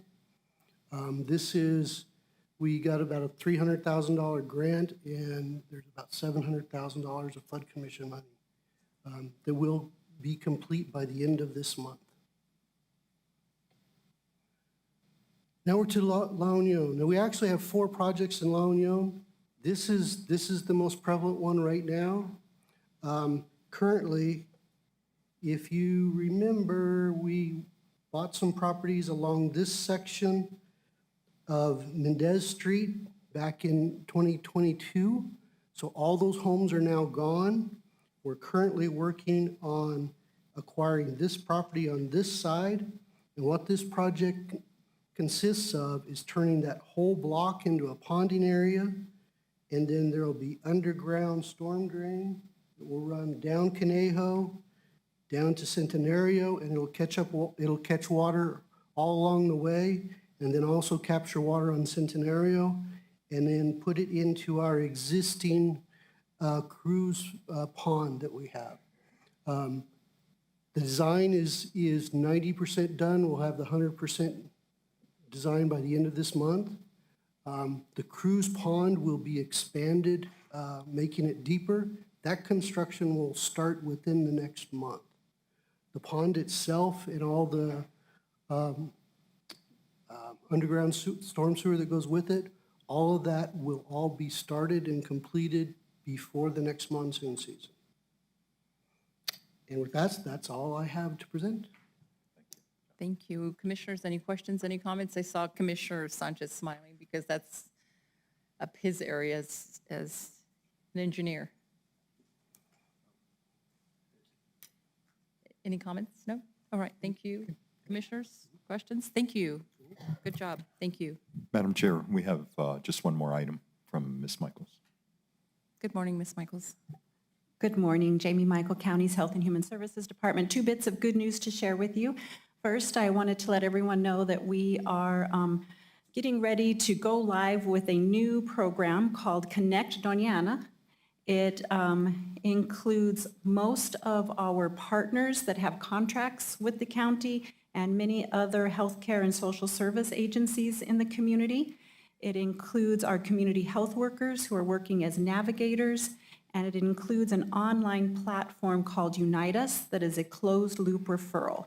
So Connect Doña is a way to help people access services across multiple organizations, help make it easier for people to receive services from a variety of organizations, including keeping track of eligibility paperwork and other items, so it's not as chaotic to go to every different organization and try to get your enrollment.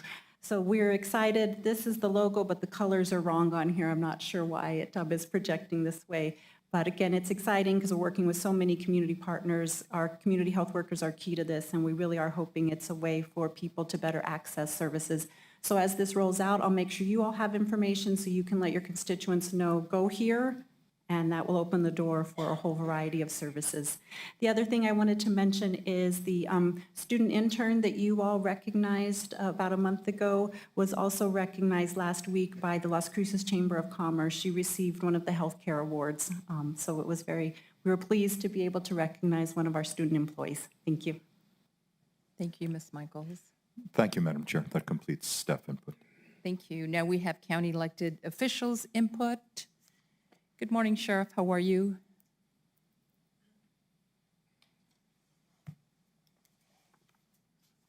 Good morning, Madam Chair, Commissioners. I'm here today to inform you and to ask for some input and your guidance. It is my understanding as an elected official in this county, I can, in fact, contract with vendors or providers up to $60,000. That is within my purview. In fact, I have several current contracts now. One of the criticisms of my administration from the county has been that we don't hire enough, we don't hire quickly enough, so on and so forth. Actually, we're in agreement to some extent. So we have taken the 4 to 5 months it takes to hire, and we've reduced that to 60 days. And the way we did that was contracting out a number of services. So we've contracted out psychological services that are more responsive to our time. We've contracted out background investigations, so though we do background investigations ourselves, we now have a consistent format that comes from a vendor. So over time, we have managed to clear what were very much roadblocks and hurdles to us. Starting in about June, the end of June, the last piece of our puzzle, if you will, was to look for a consultant, an HR consultant, who can help us with some specifics things like reorganizing support, our support services, which are built on a very antiquated model. So at that point, I interviewed a couple of these individuals, and we were satisfied with my command and I with an individual who runs Southwestern HR Consulting. As a matter of fact, the county themselves have contracted with her. So I took that as a good sign that she's reliable and has a lot of expertise. In July, early July, we began this process to contract with her, as well as NMCO. NMCO is a marketing firm, and we are using them because we received a grant to do some public service announcements, and they are a marketing firm, and to my knowledge and my observation, very good at what they do. So we began to try to contract with them for those specific tasks. When we get the award, we'll be able to launch right away with our announcements. So those two processes began in June. What has happened is we are here, September 12th, I believe, and we are getting stalled at every turn. You were noticed, actually, all of you, to some of this stall because I sent all of you an email. I was asking precisely if you had given written direction to procurement about what you wanted, because I was told in several emails that these questions were being asked by procurement because you wanted to know. Well, one of you were kind enough to respond to me and tell me that, no, there is no directive. There was none. And then procurement pulled back from that and said, yeah, that's true. It wasn't requested by you all precisely. So what proceeded to happen, so let me draw your attention to the little packet that says professional HR services. That is what Southwestern HR provided to me after our talk with them and our meeting with them. And you can see that the services were, I don't need to relate them to you, those bullet-pointed services. And the quote, you notice, was good for only 60 days, so we're coming up on that a little bit rapidly. The next page of that packet is where procurement is asking for more clarity. So you see in the second half of that page where I say, let us be clear. And I go into precisely saying what they will do. The consulting firm will provide accurate legal and best practices to us as consultants. They will write job descriptions based on our needs, to reclass and create new positions. They will help us to restructure our support team, blah, blah, blah. I don't need to read what you can read there. But the point being, I said precisely what we want in scope of work. Several emails asking where are we from procurement, where are these contracts, what's the holdup, what's going on here, we need to move. I received an email saying tomorrow, not today, tomorrow, I would receive a draft revision of my scope of services. Okay, I learned this morning this, and please go to attachment A, that's the second packet, Southwestern HR Consulting. First of all, let me draw your attention to scope of services, and I've noted past. This language hasn't been used for probably 2 years now. We changed that. That's a template. That can be changed quite easily at their end. We don't rewrite all of that. You will notice now it's coming back to haunt us, if you will, because that's not something that's not our mission at this time. This was written probably 10 years ago. So we've gotten rid of that. That's a minor point, but just so you know, this is a template that needed to have been changed a while back. Now, delivery of services, you'll see page 2 of 12, it really isn't, but page 3 of 12. We didn't write this. This isn't what we are contracting for, especially where it comes to training. This person doesn't train. If you look at this closely, actually, it talks to what HR should be doing. Let me draw your attention to performance management. Provide training regarding successful utilization of the county's performance management system, including performance evaluation and SMART goals. Sorry, I have no idea what any of that is.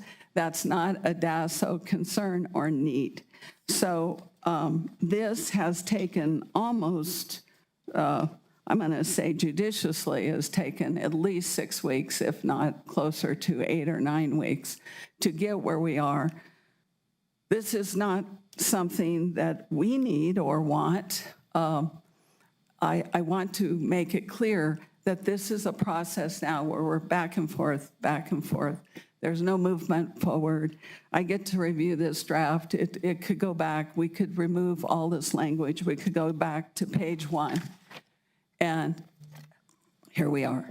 So it is my understanding I can contract. I have done it before. I'm asking if that is still accurate. And second of all, is there some reason why I or my staff cannot write our own contracts? So I leave that to you. That is why I'm here today. I really appreciate your time. Thank you, Sheriff Stewart. Commissioners, any questions? Madam Chair? Commissioner Sanchez. I apologize that I didn't respond to your email, but I think it was mainly because of the fact that, let me make it clear, like you had found out, there was no specific requirements. So my comments come as this.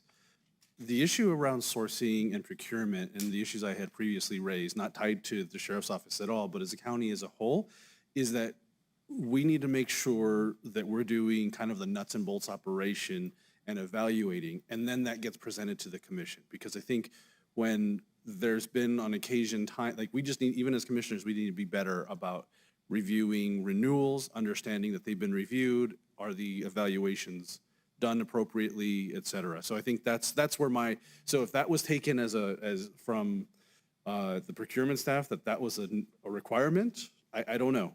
But again, that was where I was going with this. But I think in your concern, I appreciate you raising this to us because I do have questions. And it seems like you are trying to, and maybe I'm wrong, and correct me if I am, but it seems like you are trying to find a solution for an issue related to hiring. It almost seems like you're trying to close the gap, get your positions filled, and you're trying to find a solution to do that in a more expedient manner. So we've got 2 issues now. One, you're trying to solve a solution that maybe we need to look at from HR and filling all of the, from that perspective, which is something I think we had asked earlier from, I think, County Manager Macias. We had asked on understanding issues around hiring when we were talking about the budget process and filling a lot of the gaps that we have across the county, because I know that was one of the concerns raised by the sheriff at that time. And I haven't seen anything since the initial presentation by Ms. Haynes.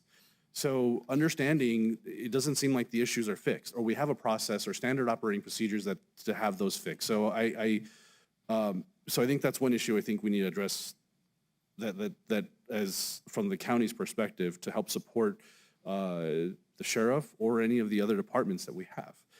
And then I would like to understand better, is there a concern with these contracts where the sheriff is not being permitted?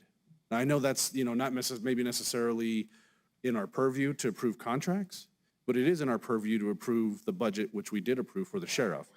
And now she's trying to utilize that budget, and it seems like she's running into issues doing that. So I guess we don't. If we don't have the answers now, I would like some follow-up on both of those issues, because I think, like I said, there's a lot of vacancies we have in the departments that we need to address. And I would even throw out there just, maybe for another time is the positions for our assistants, because I haven't seen anything And we're into almost the end of the first quarter of this year. So I would love to understand, like I said, because I know we're having updates on a strategic plan. I would hope that those are the next steps. Once we have a strategic plan, we can put some of these operating procedures in place. But thank you for raising this concern, Sheriff Stewart. Any other questions? Thank you, Commissioner Sanchez. Commissioners, any other questions, comments? Thank you, Sheriff. Thank you. So we're still on county elected officials' input. I see our assessor, Ms. Ortega. Good morning.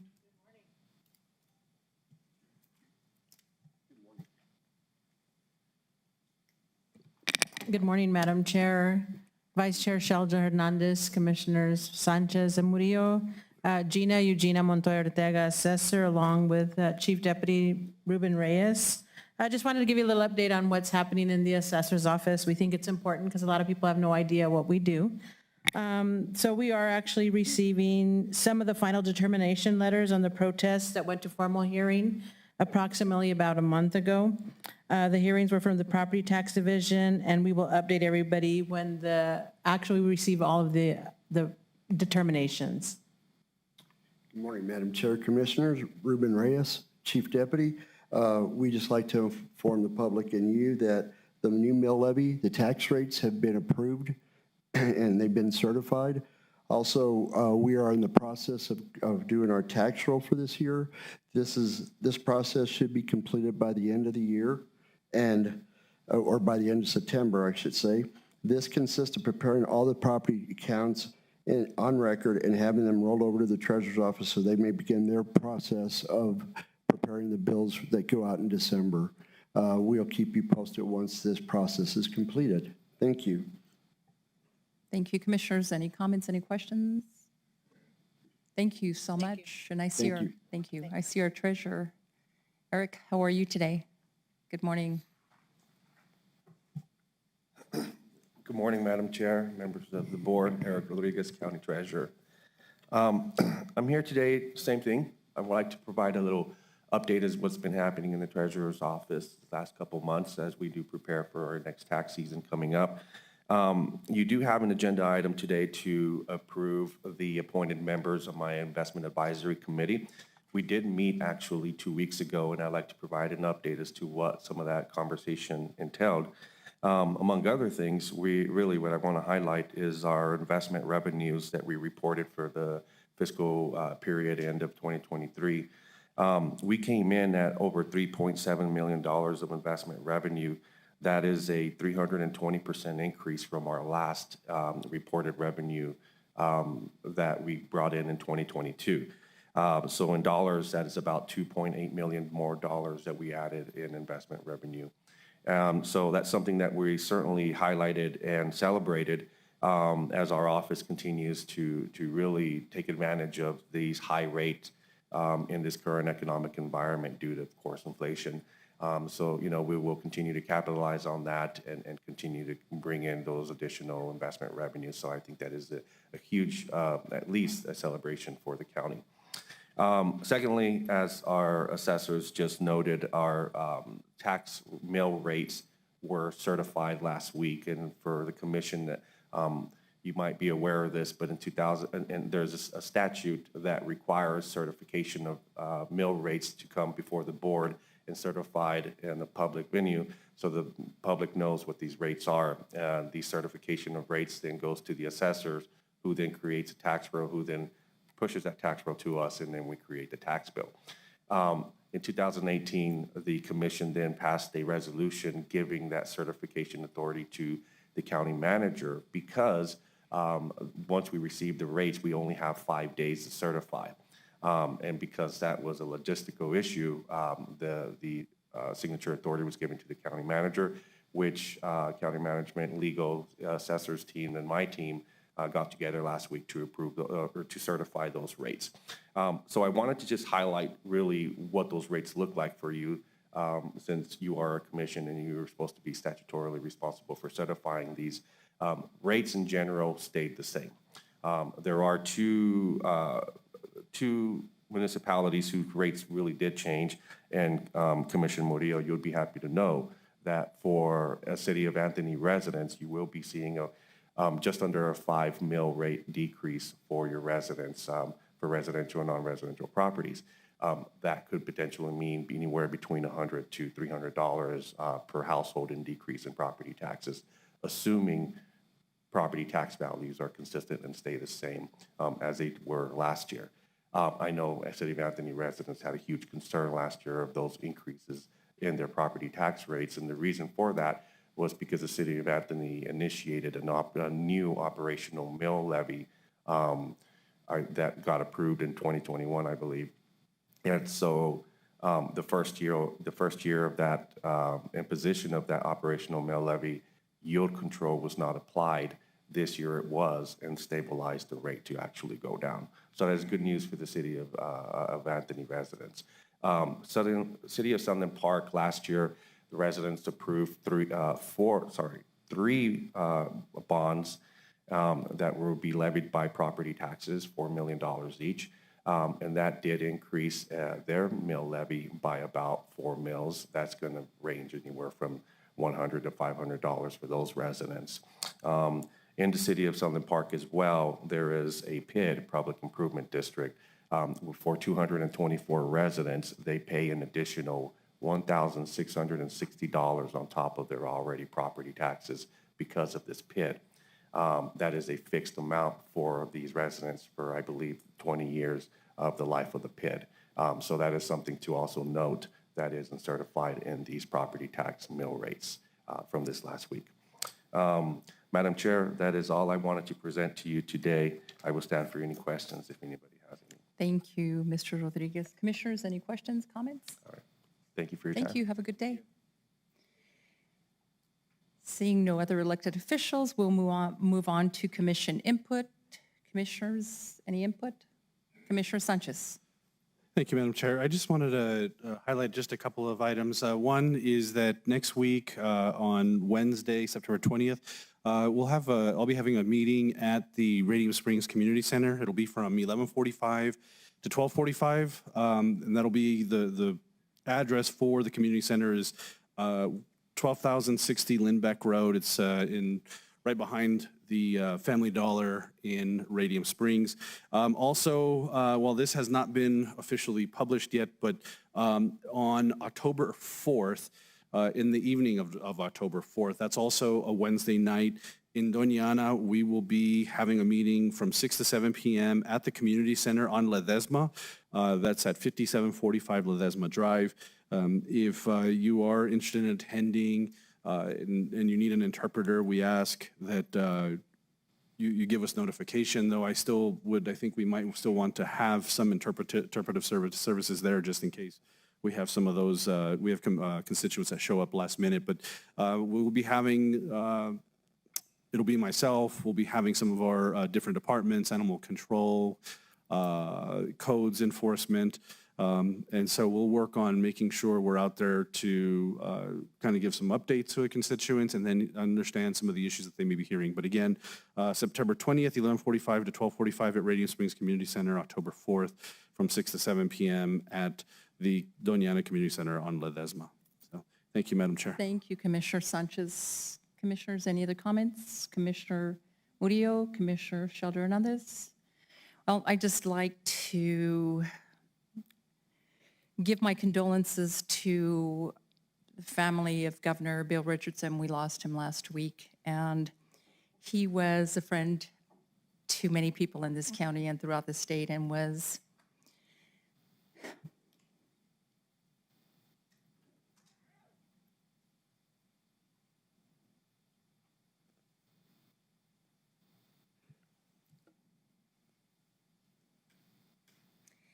a friend of mine. So condolences to his wife, his daughter,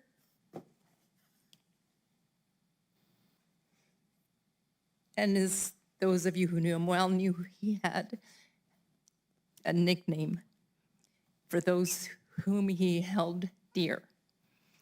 So mi gove, mi gobernador, mi gove, de esta grandota para ti.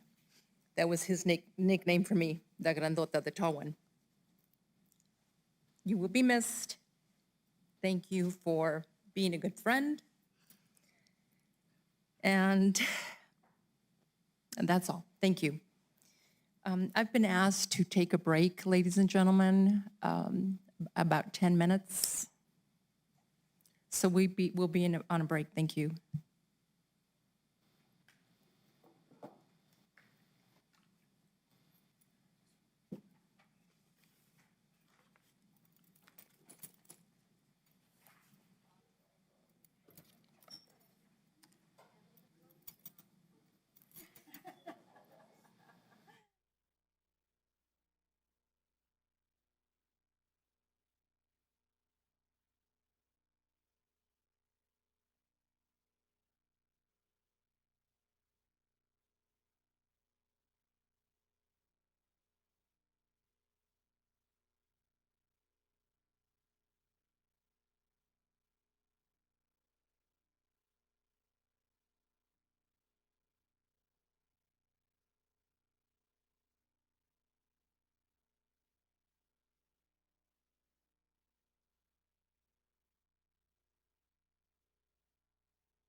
Ladies and gentlemen, I'm calling this meeting back to order.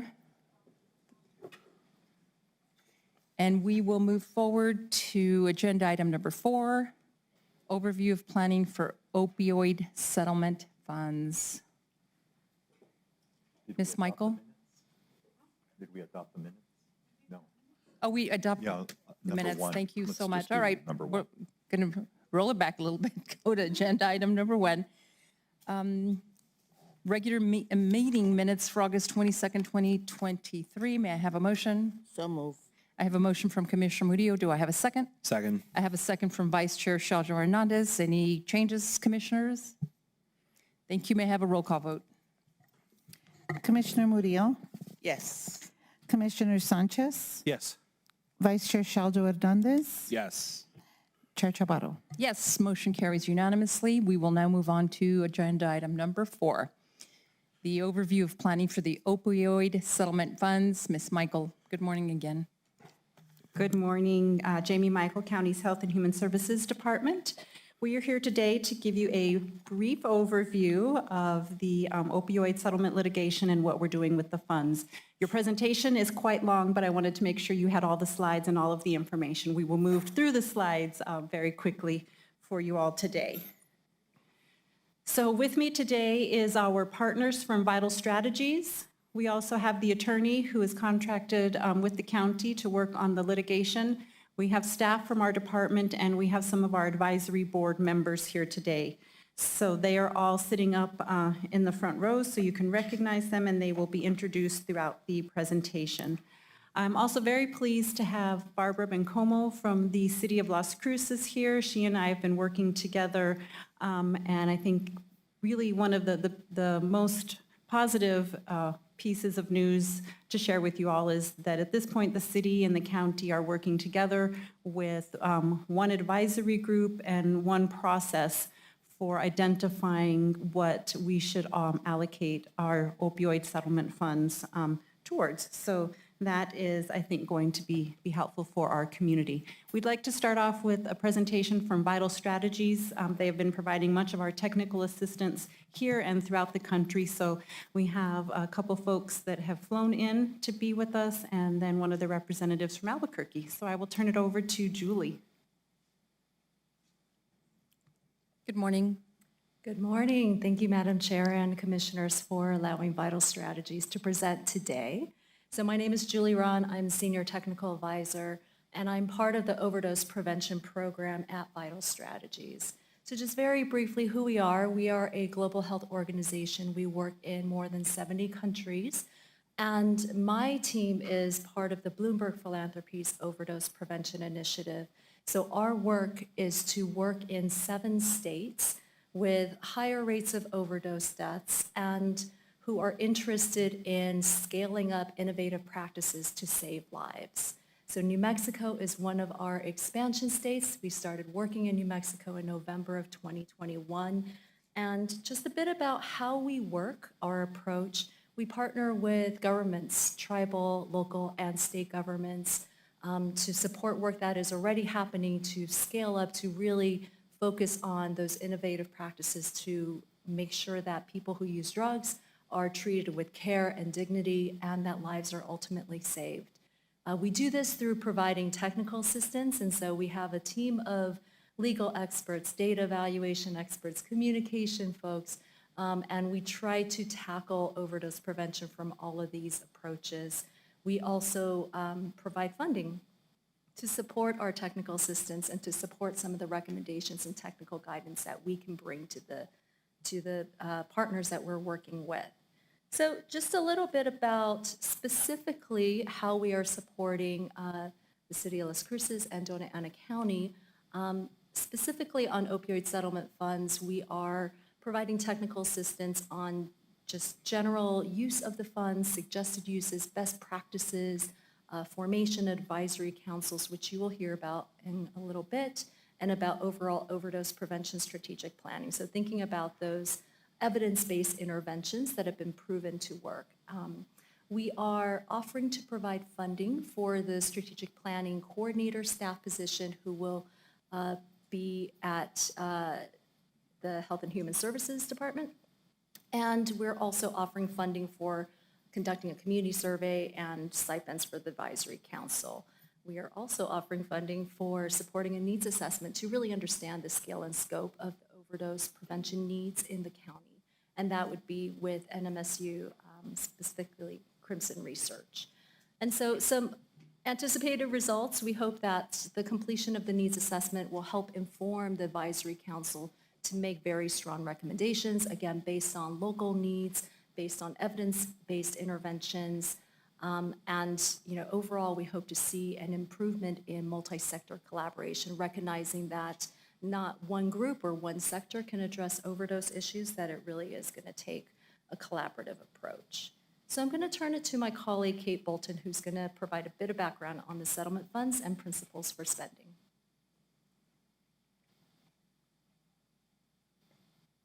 Hello, good morning, Madam Chair and Commissioners. My name is Kate Bolton. I am a Senior Legal Technical Advisor with our program, so an attorney supporting efforts across our program's entire footprint, but that includes New Mexico, and I myself am based in the city of Albuquerque. So I think a lot of this will be a review for you in terms of the sort of history of the opioid settlements, the huge influx of funding that has come to New Mexico and other states nationally, the range of defendants. I think what's important to highlight here is just the sort of governing mechanism in New Mexico, this allocation agreement and the subsequent addendum, which expanded the application of the allocation agreement, and that, that fundamental divvying up of the funds between the state and participating local governments, with 45% of funds to the state and the remainder to participating local governments. The allocation agreement also lays out details around the formation of regions and how cities, counties, et cetera, can work together in terms of allocating funds, but won't belabor that. Just highlighting a few of the other important parameters within the allocation agreement, including authorized expenditures. So within the allocation agreement, those basically align with Exhibit E of the national settlement. So a whole range of potential investments in prevention, treatment, recovery supports, and also harm reduction, which is important. So, local governments will use sort of their standard processes to allocate funds. Of course, here, there will be the benefit of the advisory council, which you'll hear more about in a few minutes. But the state and local, participating local government funds are subject to audit. So that's a sort of measure to ensure funds are being spent in accordance with the national settlement agreement and the allocation agreement between the state and participating local governments. And just to sort of provide the necessary context around the state share, legislation this year established the Opioid Settlement Restricted Fund and the Opioid Crisis Recovery Fund. And so that's where the state's 45% share is going, and there's a sort of process for a specific proportion of funding going from the restricted fund to the crisis recovery fund, which has been appropriated by the legislature for various opioid remediation programs and priorities. You can see just an example of investments that we saw this year, the types of strategies that the state was supporting with its share, ranging from medication access to, targeting supports for families impacted by substance use. So I'm going to turn it back to Julie, who will talk about principles on the use of the funds developed by an initiative partner of ours, Johns Hopkins University, Bloomberg School of Public Health. Thanks. Thank you. All right, so these principles, there are 5 of them that I'm going to go over very briefly. And the purpose here is to guide local governments and state governments in how they are allocating the settlement funds for opioid use. And in particular, I think, the history here is to avoid what happened with the tobacco settlements and to have these funds go towards direct remediation around drug use. And so the first principle is to spend the dollars to save lives. That is the priority. People need to survive and to thrive. And so that could look a few different ways, establishing a dedicated fund, thinking about planning forward, and so spending money over time as well. Importantly, supplement rather than supplant. So rather than replacing existing funding sources, think of the settlement funds as a way to add on to existing sources or to fill gaps. The second piece is to use evidence to guide spending. So looking at evidence-based strategies, best practices, and this can also look at policies that are currently acting as barriers and thinking about increasing data capacity so that people understand what's happening to help them make the best decisions. The third principle is to invest in youth prevention. So recognizing that caring for our youth will have a downstream impact on ultimately saving lives and having healthier communities. The fourth principle is to focus on racial equity. We've seen around the country, including in New Mexico, that people impacted by drug use and overdoses tend to be in communities of color, and that criminalization of people of color adds another element of risk for overdose. And so really looking at the data, understanding how communities who are directly impacted by incarceration, by arrest, can be served with these settlement funds. The fifth principle is to come up with a fair and transparent process. Communities want to know how the settlement funds are being used, whether they're being used well. And so using the Advisory Council as an example to gain that diverse planning input and to share out how decisions are made and how the funds are being used. All right. So I'm going to skip this. I know that we have many resources we'd love to speak with you all on, but please do reach out if you have any questions for us. Myself and my colleague Donette are leading our work in New Mexico and supporting the county. And back to Jamie. Thank you.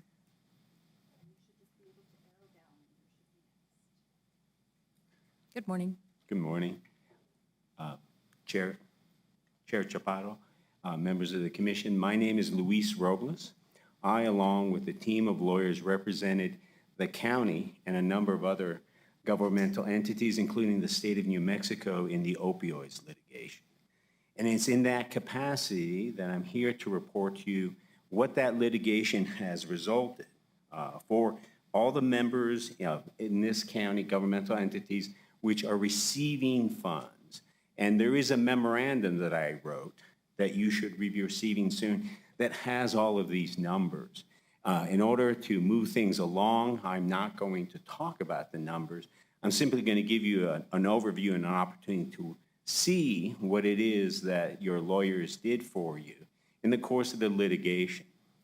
The lawyers were able to obtain for the state of New Mexico almost $1 billion in recovery. It rivals the tobacco litigation as the largest civil recovery in the state of New Mexico history. And it is because I tried an 8-week trial on the opioids litigation, the biggest and the most complicated case in the history of the United States, given its breadth and the 10,000 plaintiffs that existed in this mass tort litigation. So there are the manufacturers, the distributors, and the retail pharmacies. Initially, Johnson & Johnson, which is both a manufacturer and a distributor, provided these settlement amounts in 2002 to the 3 entities involved, Doña County, the city, and to Sunland Park. Now, that was a one-time payment, which should have already occurred. And then we have the 3 big distributors, 3 companies that are Fortune 50 companies. And there was a settlement with them in 2022. And over the course of 17 payments spanning from 2022 to 2038, you will receive these sums over time. And then there was the case where we tried the opioids matter against 5 retail pharmacies. You only see 4 there. We'll talk about Walgreens in just a moment. But with Albertsons and CVS, we settled on the courthouse steps, literally. We went to trial against Kroger, which is Smith's in New Mexico, Walmart, and Walgreens. And in the course of the trial, after we presented our evidence against Kroger, they quickly settled. Presented our evidence against Walmart. They settled during trial. And that is the result of the work that we did.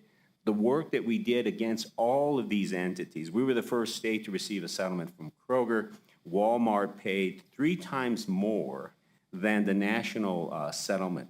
So those are the numbers you're looking at in terms of the settlements that should be one-time payments that are set to be received soon. There's also our case against Walgreens. They fought to the very end, but ultimately they decided to settle. And their settlement was a rather large one. And thus the allocation payments over the course of 15 years. Our settlement with Walgreens is 10 times the national settlement amount. So we believe we did quite well for the state of New Mexico and all the governmental entities. And then there are all the others. They all have very small market shares in New Mexico, even though they're giant pharmaceutical corporations. We did receive these amounts as part of the national settlement. And again, they're all in the memo that should be provided to you. So in terms of identifying the amounts, and then there are the really small manufacturers, I guess in relative terms, and then we have very small market shares, and that's why you see these very modest amounts associated with those 3 manufacturers. And thus, when you look at the total settlement amounts, Doña County with $14.4 million, Las Cruces with $9.8 million, and Sunland Park with $710,000. And this county as a whole will receive, over the course of time, $25 million and change. Now, because we also worked on the consent judgments that are part of the litigation, so when we settled with everyone, we all have separate consent judgments filed in Santa Fe about how this money can be used, and they, for the most part, track what is initially part of the national settlement with the distributors. And all of these settlements envision and allow for collaboration, working with multiple governmental entities to achieve a common goal. So that's something that's very much a part of the thinking in all of the settlements that we entered into. And there is this idea of economies of scale, something that, because I was involved in the litigation, I had the opportunity to work with national experts to see what happens in other communities, and more importantly, to see the cross-examination of our case, to see where the holes were, to see where there wasn't a valid cross-examination, to really think about what I saw, and that is this whole notion of economies of scale. And that is that by joining forces, you can reduce and avoid redundancy in services. And that by avoiding redundancy, you can provide more services, more benefits to your citizens. And thus, you know, the one statement had always stuck with me. I spent 5 years of my life devoted to this litigation. I can't stay sober, but we can. This whole idea that standing alone, sobriety is next to impossible, but working as a community, it is possible. And I hope that that one message that it took me 5 years to really understand is something that I leave with you. So I stand ready for any questions you might have about the work that your lawyers did for you in this litigation. Thank you, Mr. Robles. Commissioners, any comments, questions? We'll do questions all together if you all don't mind. Is that okay? All right, thank you.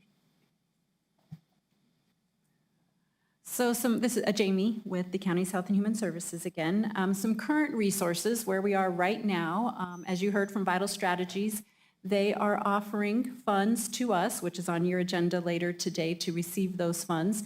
So if you accept those funds, we will be able to hire a coordinator who will help us through the strategic planning process. The intent is about 2 years during that process, we would have someone, an additional staff person here to help. Vital Strategies is also contracting directly with New Mexico State University Crimson Research to provide the data collection, needs assessment, and then our intent is ongoing evaluation with Crimson Research.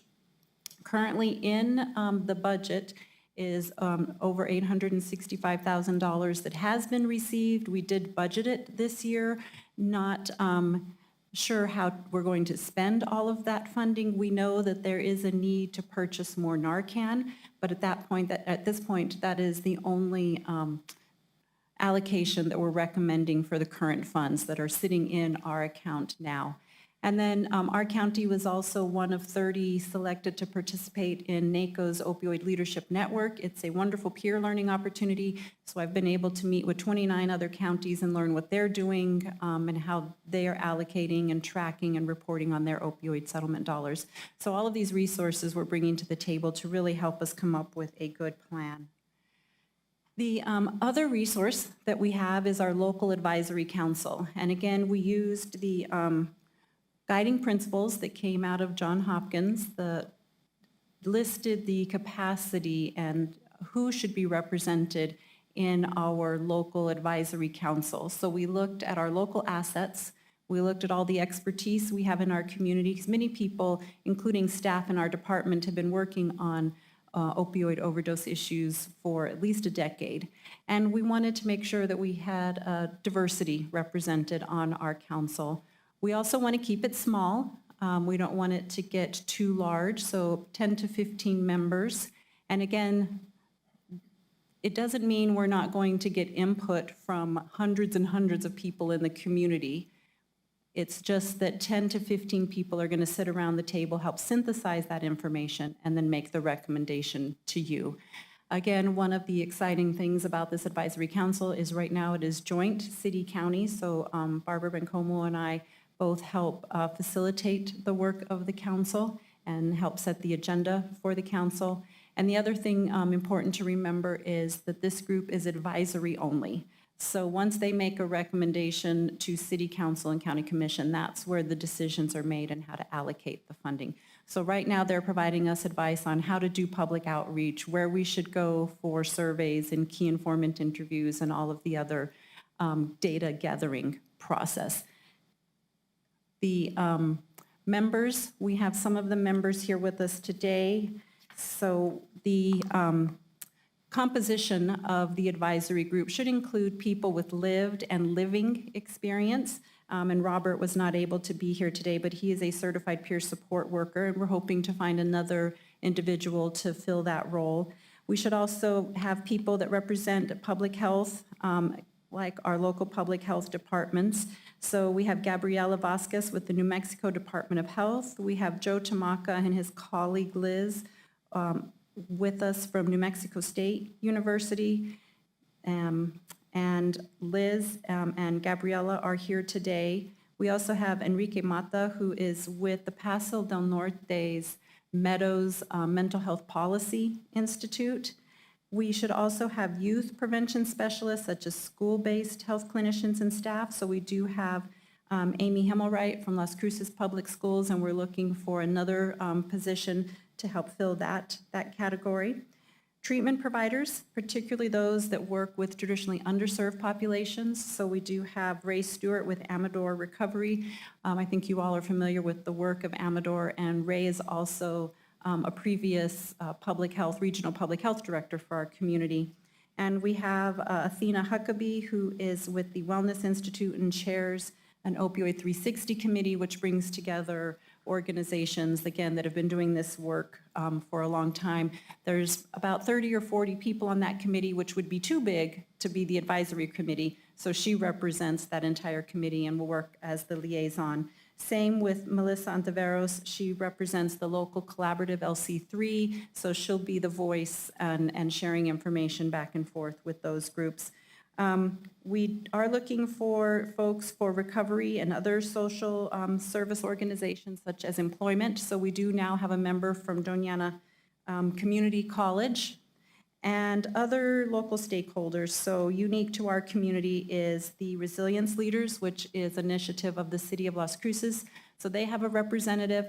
And then again, one of the assets in our community is community health workers. So we have Miguel Ramirez, who is here with us today.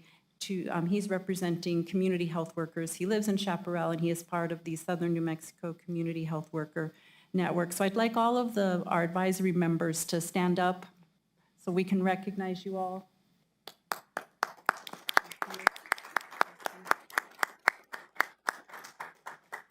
Some are doing this work on behalf of their organization, but they still all volunteered to be part of this group.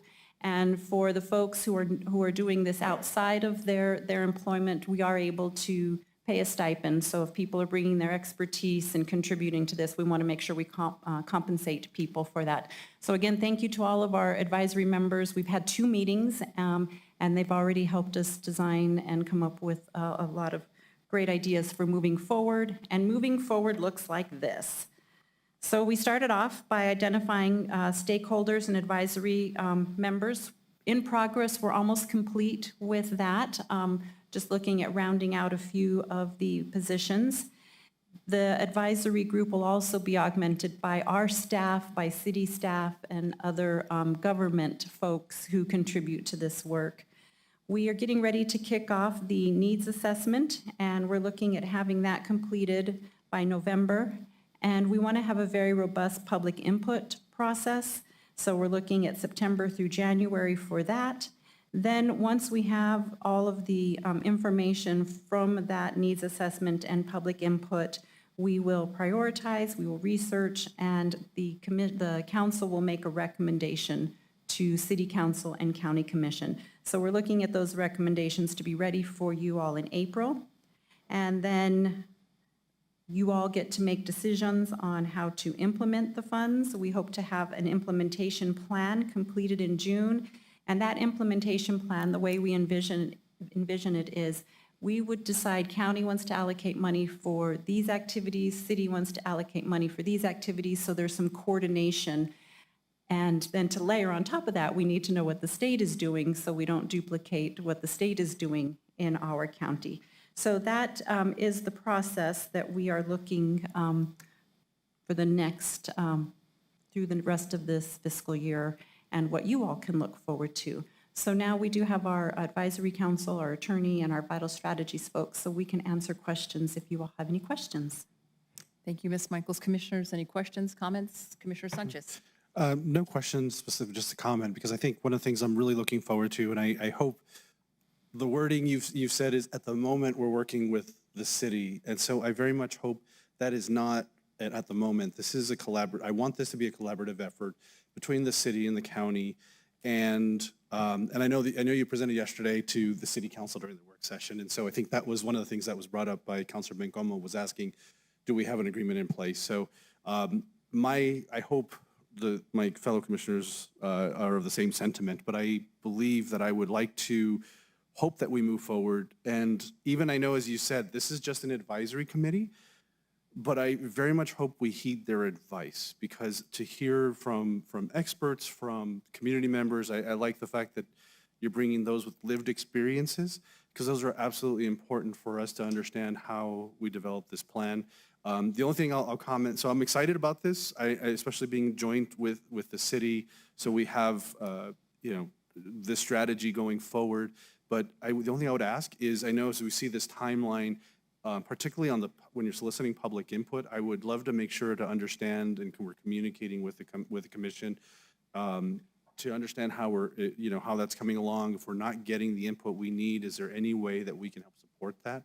But I think I would love to understand, just have regular updates. It doesn't have to be more than a minute or two as we go on through this year, till we get to 2024. But yeah, I'm excited.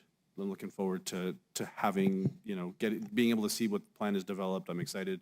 Thank you to those participating, and looking to see where we can take an opportunity for something that has affected our community so deeply, and how we can hopefully turn these settlement dollars into something that will leave an impact on our community going forward. So thank you, Ms. Michael, and thank you to everybody participating today. Thank you, Commissioner Sanchez. Commissioner Murillo, any comments, any questions? Vice Chair Shaldo Hernandez. Thank you. Well, first, I'd like to start with thanking you in advance because I know this is a huge task. And I've been around the court system for a long time, so I know that substance abuse ties into the crime we're experiencing, not only in the city, but in the county, throughout different communities. One thing I would like to see is how this project is going to work in with the judiciary, with the public defender's office, with the DA's office, with law enforcement, because we know that when there's substance abuse, it's linked to certain crimes in this community, and I think it's escalating. So I'm very happy that this money is going to be available for our community because it's been sorely needed. We've seen the devastation for many, many years. And I'd really like to see if there is a way to support the treatment courts that we have at the Third Judicial and at Magistrate Court, because I'm seeing those numbers decline.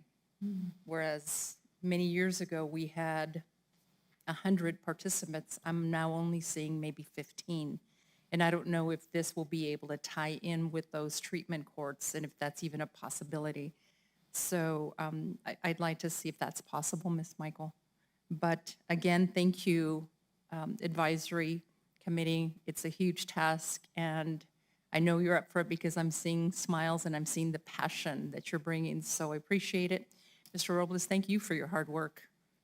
I know it took a long time, and we're happy that you're representing us. Thank you. Anything else, Commissioners? Ms. Michaels? I just, again, wanted to ask any of our advisory council members if they want to say anything or introduce themselves, because we really want to take this opportunity to make sure you know who is out there supporting your work and who will be bringing those recommendations to you. They all briefly introduced themselves to City Council yesterday, so I just wanted to give them an opportunity. I don't know if any of you would like to introduce yourself. Don't be shy. Come on up.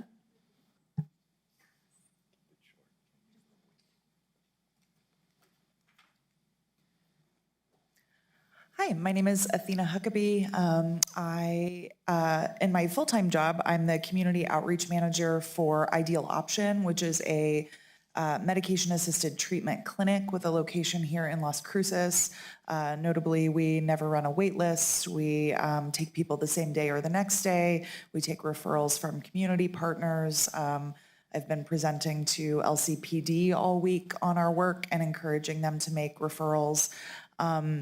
And as Jamie mentioned, I'm the chair of the Opioid 360, which is a group of prevention, harm reduction, treatment, and recovery professionals, of which we have about 30 to 40 members. So I'll be bringing those voices forward, in this work, not just representing, myself and my ideas. I also have a master's in public health and policy and administration, but the ideas and support of the committee. So thank you. Thank you. My name is Ray Stewart with Amador Recovery. I was the public health director here from 2001 to 2015. I started a program there at Public Health with buprenorphine.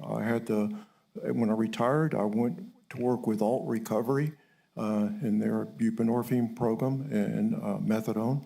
And then my last 5 years, I've been at Amador Health Center. It's still a lot of fun. I enjoy what I do. Drugs and alcohol are my thing. And I think this is such a great opportunity, but I feel the weight of obligation with all of this. I think we need to collaborate when there's no money. But boy, when there's such big money out there, I'm worried that we do the right thing for the right people. Give people that use drugs, substances, a voice and visibility. When you get public input, get it from the people that use drugs and their families. All these other things are fine, but listen to people in jail, listen to people in prison, listen to people committing crimes that we're all worried about. So we all need to listen better and more. Thank you. Thank you.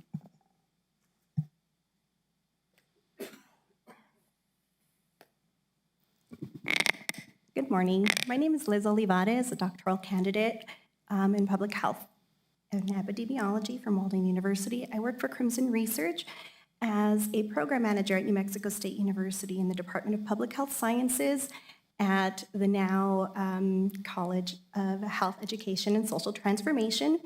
And we lead multiple evaluations for programs across the county, several here, including the law enforcement assisted diversion and the assisted outpatient treatment programs that have now either completed or are in the process of their final years. And I have also worked with Ray Stewart and his team at Amador Health Center as a program evaluator on their program. And we are excited to bring our expertise to conduct the needs assessment. And Dr. Tamaka, who is the director of Crimson Research, leads as the chair for the Institutional Review Board at NMSU, so we can provide an ethical approach to conducting the needs assessment. And I'd like to answer any questions if you have any. Thank you. Thank you. Any questions? Thank you. Thank you.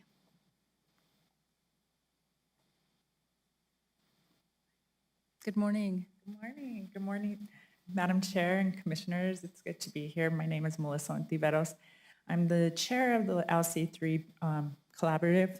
I'm also director of Thriving Families at Community Action Agency. I serve on a few boards. One is I used to be the NMPHA president, and now I serve as the liaison from NMPHA to APHA, American Public Health Association. I've worked as a mental health therapist. I worked with gangs, but more importantly, I lost my brother to fentanyl last year, August 26th.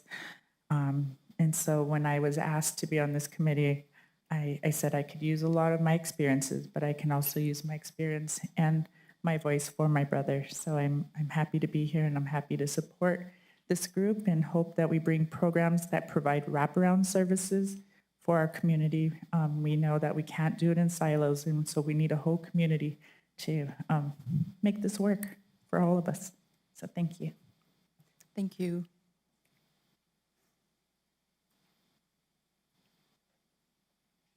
Good morning. Good morning. My name is Gabriela Vasquez. I am the manager of the Southwest Pathways Program, which is the program that Mr. Ray Stewart started with Department of Health. So we provide services here in Las Cruces, in Alamogordo, TRC, Deming, and starting out in Silver City. I'm also the co-chair for the Opioid 360. My background is social work. I actually worked previously at Mesilla Valley Hospital. I was a director in admissions, so I was able to see what was coming in locally and throughout the state. So I see the importance of this council. And that's me. Thank you. Thank you.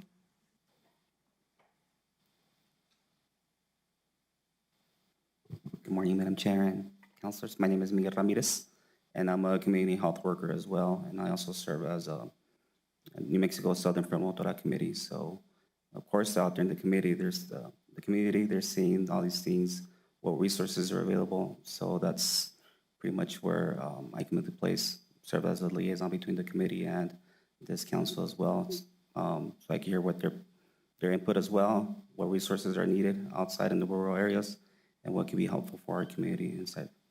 Thank you. Thank you. Good morning, Ms. Bencomo. Good to see you twice in, 6 weeks? Good morning, Madam Chair and Commissioners. Bring that down just a little bit. Thank you. Hope I didn't break it.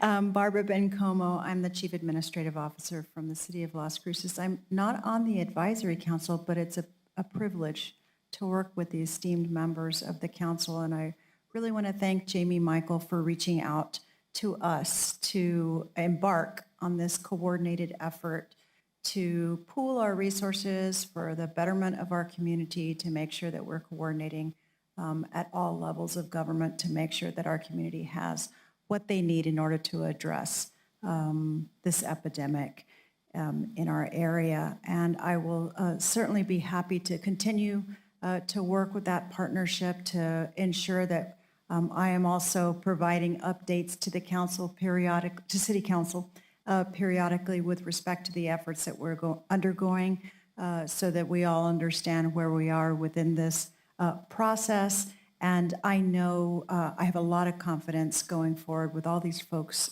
who have so much experience and expertise here that we are really going to embark on a very thoughtful and thorough process in bringing forward the recommendations to the City Council and the County Commission. Again, I'm just happy to be part of this effort and to help this community in this regard. Thank you so much. Thank you. Are we done, Ms. Michaels? Ms. Michaels, thank you for your passion.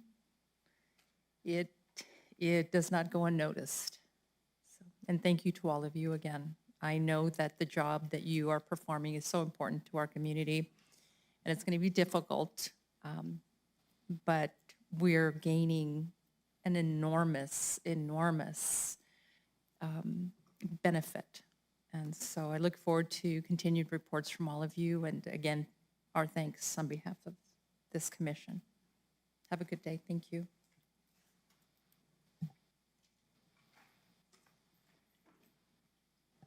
All right, we're moving on to agenda item number 5, S&P upgrades for Doña County bond rating. Ms. Dogwood, good morning. Good morning, Commissioners. This is Asma Daud, Financial Services Director. Today I would be presenting on the S&P upgrades for Doña County, and I will be joined by Mr. George Williford from Hilltop Securities. They are a financial advisory firm. So in August, last month, we were contacted by S&P. They wanted to do a review. They looked at different information, which included debt and liabilities, the economy. They asked us for financial information for last 3 fiscal years.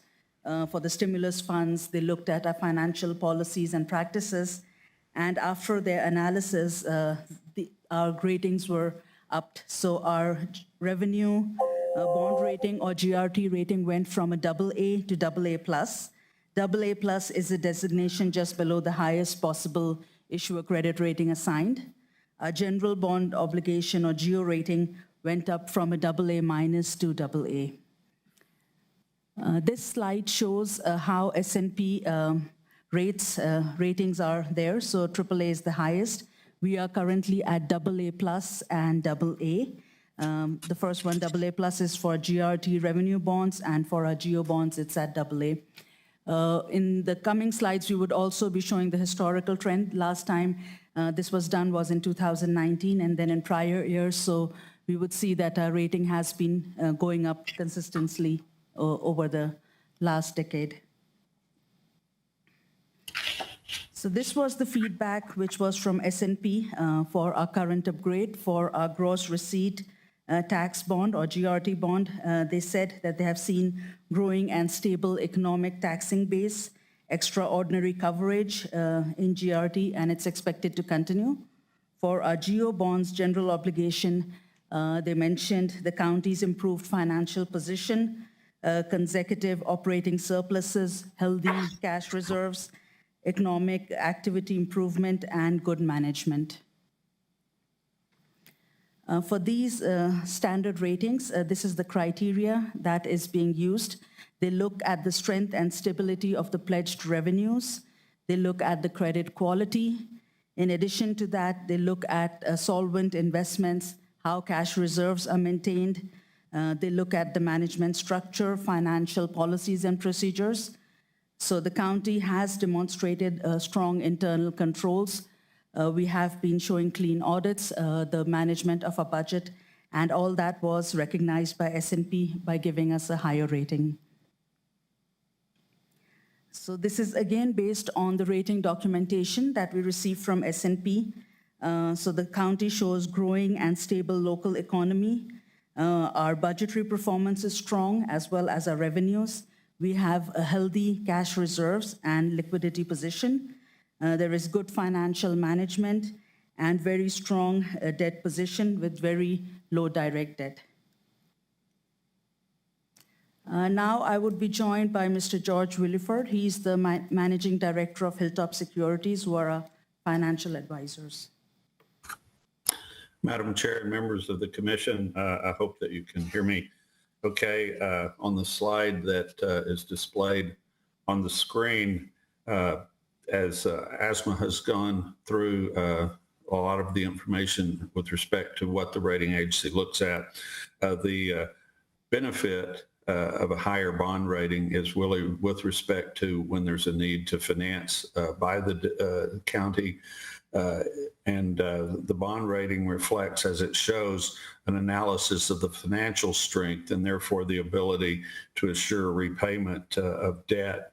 A higher credit rating, as is shown in the bottom, actually and ultimately leads to lower borrowing cost when there is a need to finance. Ozma has gone over, we might go to the next slide, please. The positive factors that Standard & Poor's looked at, and they are very good. The county's debt position is low. The county's cash and reserve position and financial management has really been at a very high level over recent years. However, they look at other factors too, and there's one factor that the county literally has no control over, and that may be what would prevent the thought of moving higher on the GO side to the AA plus, or even thinking about a AAA rating, and that's the income levels within the county. And these are quotes from Standard & Poor's write-ups that below average wealth and income metrics are apparent when compared to other peers. And these peers are really throughout the whole country, not just within New Mexico. And they also feel that it's also likely that median or household income levels will continue to be comparatively low and a constraining factor. And so we've explained that to the county, that it's nothing that you can change. And I encounter this with all the issues I work with, that invariably there's outside factors that the rating agencies have to take into consideration, and they may be holding the rating down somewhat. But bottom line is that being able to achieve these upgrades will be beneficial in the future if the county, and as the county does need to finance. On the next slide, Ozma had referenced the change in rating, the most recent. This gives a history going back 10 years or so, and you can see that the GO rating was AA minus beginning in 2013, and then with this upgrade to AA. And the GRT rating has actually shown the most change over that time. One time it was A plus, then moved to AA, and then AA plus. And that's really most tied to and indicative of the strong GRT revenue collections, also the debt declining, and the strong coverage those revenues provide relative to annual debt service. But I would be glad to participate with Ozma in addressing or answering any questions that you might have. Thank you. Commissioners, comments, questions? Madam Chair? Commissioner Sanchez. Just a question, and I know you said this is, obviously it's great to have an increase in our rating here. I think the only question was the comments that were made as part of the reason for the increase was the increase of GRT, the stable outlook. But there was something, if you go back a few slides, one of the comments that were made was there was no, let's see, right there, I think, with no additional debt plans. And so theoretically speaking, as we now have a higher rating, what happens if we were to go and start to possibly look to bond to make, we have a ICIP list with 72 projects on there. And if we wanted to really start knocking things out, because I think as we've seen incrementally through since I've been on the commission, prices for projects through the years have continued to increase. I think we see it in the the flood commission plans. I look at one in particular, the Spring Canyon Dam, that's increased several $1 million, at least I wouldn't say, and so we're constantly chasing our tails here. So could we not theoretically look at coming up with a plan to start maybe knocking, maybe looking at geo bonds or something of that nature to start knocking these projects out to prevent them from continuing to increase, and then we're not completing them? Because I think that's what we've seen over the past few years, even with the infusion of money through ARPA, is the delays in getting some of these things done because we're waiting for capital outlay funds, because we're doing this. Can we look at that? And the reason I bring it up is only because my question is this: if we do look to borrow monies, will that cause our credit rating to decrease again?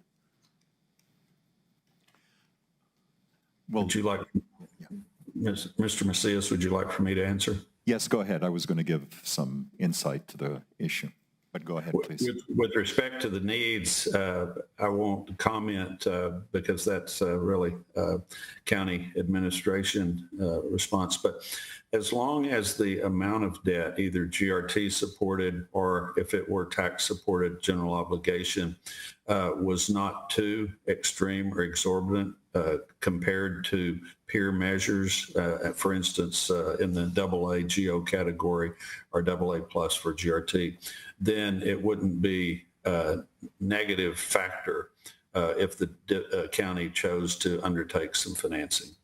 Okay, great. Thank you for that clarification. Like I said, I just wanted to make sure and understand better as we kind of move forward and what our options are as a county. Like I said, I just saw that bullet at the very bottom and wanted to just understand better what the potential implications are if we were to try to start moving some of these projects forward. So thank you so much for that clarification.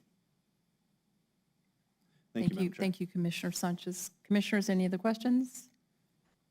Hearing none, thank you so much, Ms. Starwood. Thank you. All right, we'll move forward now with agenda item number 6, report on status and performance of Doña County Fire Rescue Department. Good morning, Chief. How are you? Good morning, Chair, Commissioners. Shannon Cherry, Doña County Fire Chief. Thank you for having me today and providing an opportunity for me to come and update you on the work that we've been doing over the last several years to improve services countywide. And so I'd like to start with talking about the last 2 fire academies. We just had a graduation a few weeks ago. Within these last 2 academies, we've graduated 25 new career firefighters into the field that are out staffing stations and responding to calls today. And just to keep you in mind, the next academy is planned for October 16th. We've been working really hard with the other county departments in order to get offer letters out, which have been going out over the last week or so in order to facilitate that start date of October 16th.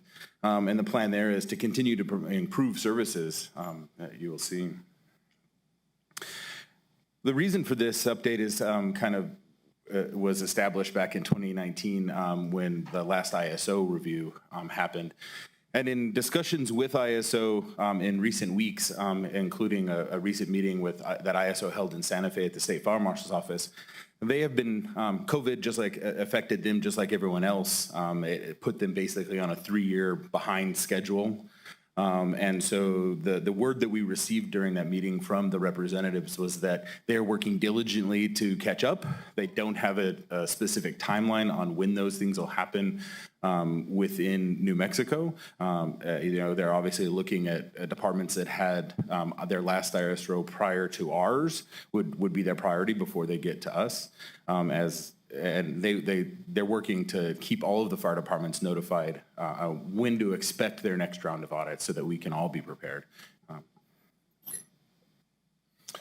Just a quick review of our stations and where we now, with the growth of the department, have career staff. So we still have 19 stations plus fire administration out serving the community. We have career staff at 5 stations today. The October Academy would staff the 6th station in Rincon.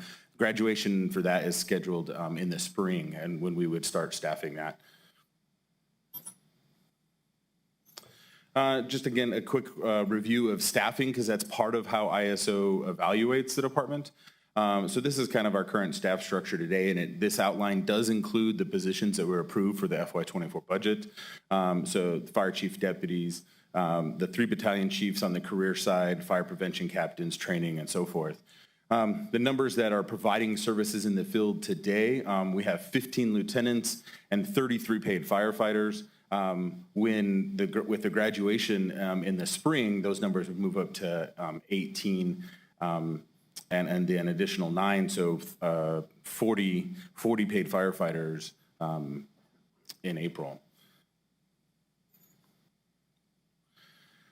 Just a quick review of call volumes that we've had over the last several years. I left 21 and 22 up just so we can compare to what the county's growth has been like. As we're seeing more businesses, more people moving in, these are requests for services around the county. So you can kind of see the growth. As of August 31st, so 12 days ago, we were at 7,200 calls even. I don't know how we managed that at the end of the day, but we did.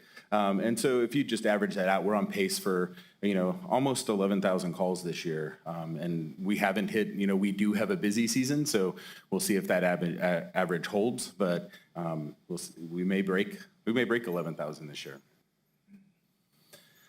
I did break down call numbers. That's something that I like to present for you in the areas of the county. So the north area, if you look again, the 2023 numbers are through August 31st. Last year's total for the north was 5,970. We're at 2,710. So that's kind of how that's broke down. But the 4 areas again are north, the north area, south, Inimishu, and then the Santa Teresa area, which covers the Santa Teresa and the Jetport, which is one of our staff stations.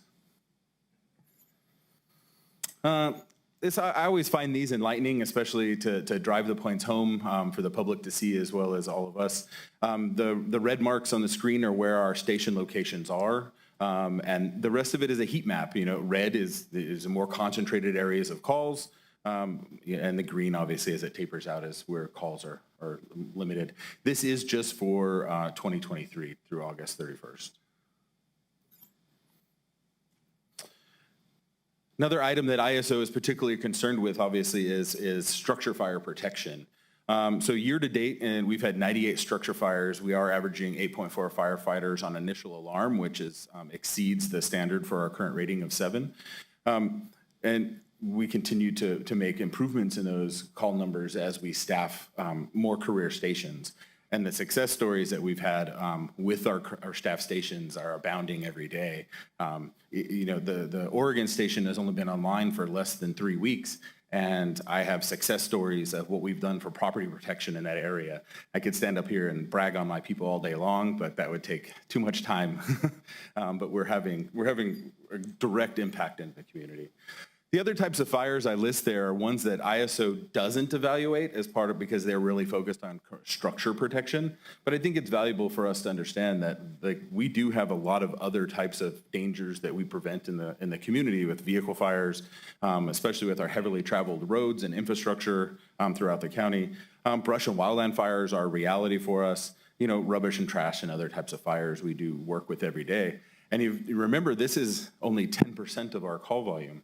88 to 90% of our call volume is medical in nature, but as far as ISO goes, this is what they're really focused on.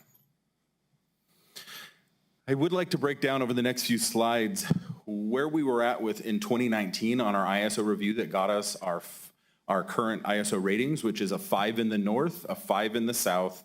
We have a 2 at Inimishu, and we have a 4 in the Santa Teresa district.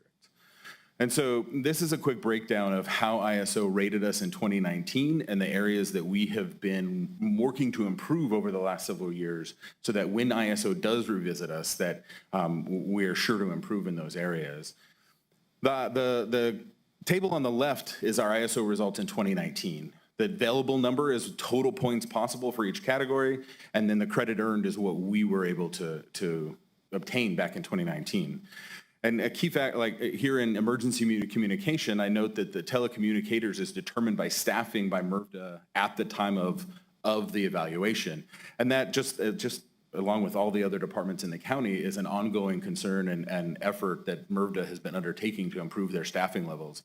And so as we get to that point, if their staffing levels are better than they were in 2019, we're obviously going to receive more credit.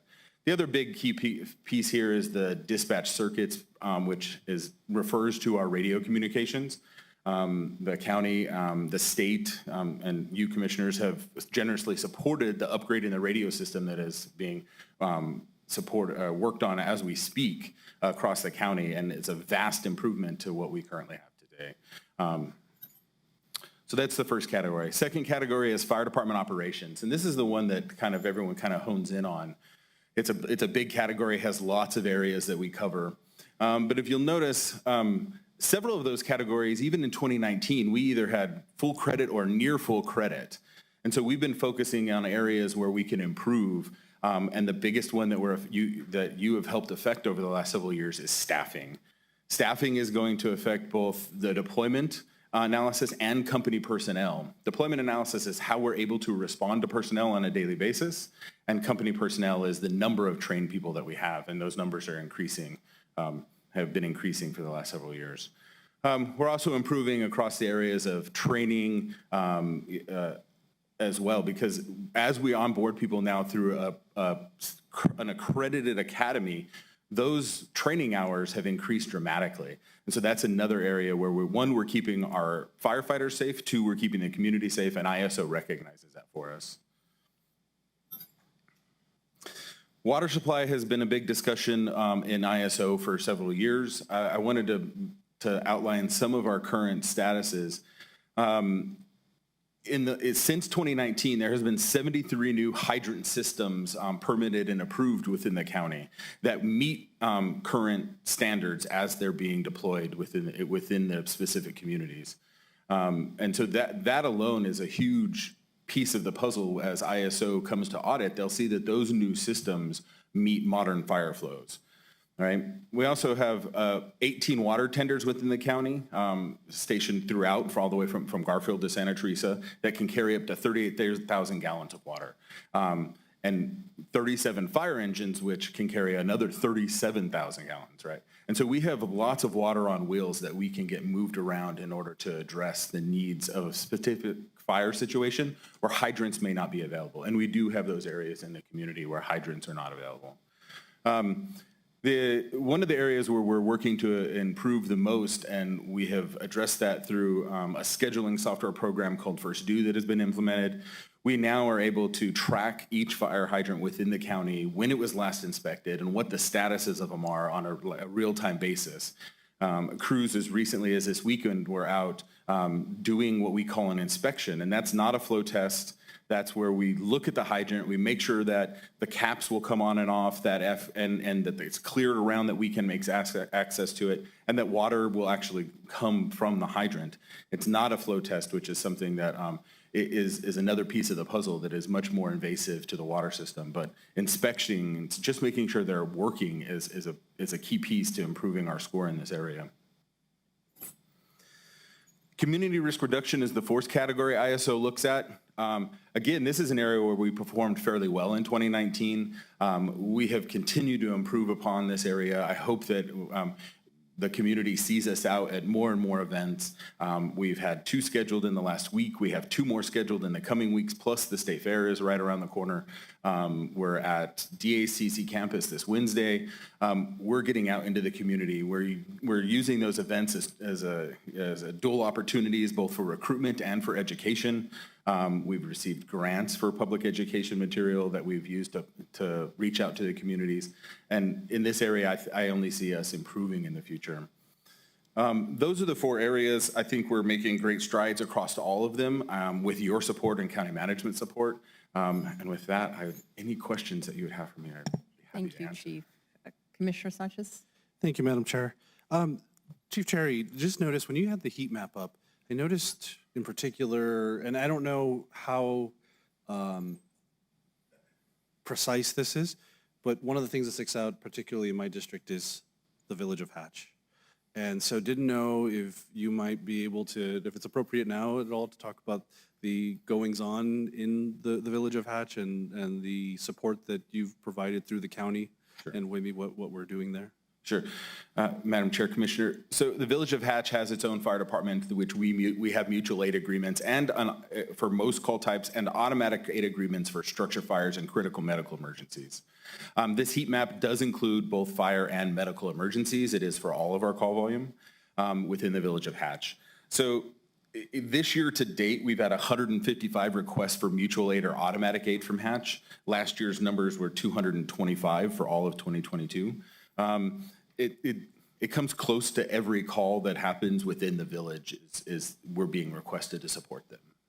Okay, and I know that's something that I think we've discussed in the past. I think there's some challenges, and I think I'd maybe, if it's not, like I said, probably not appropriate maybe for now, but necessarily I would love to have maybe some discussion offline to figure out what the strategy is there, because I know the Village of Hatch has had their challenges since in my tenure with their fire department. I know there's been some changes, and they aren't, they're in a little bit better situation, but obviously it's not where we're either where they need to be. So I think we need to figure out how we can maybe work with their mayor and trustees and figure out a plan. So the other question I was going to ask was, I saw the post about the academy and their graduation. So that's kudos to you, and like I said, getting them through the academy. I didn't know how things are progressing. I know you noted it, how we're continuing to move with full-time staff.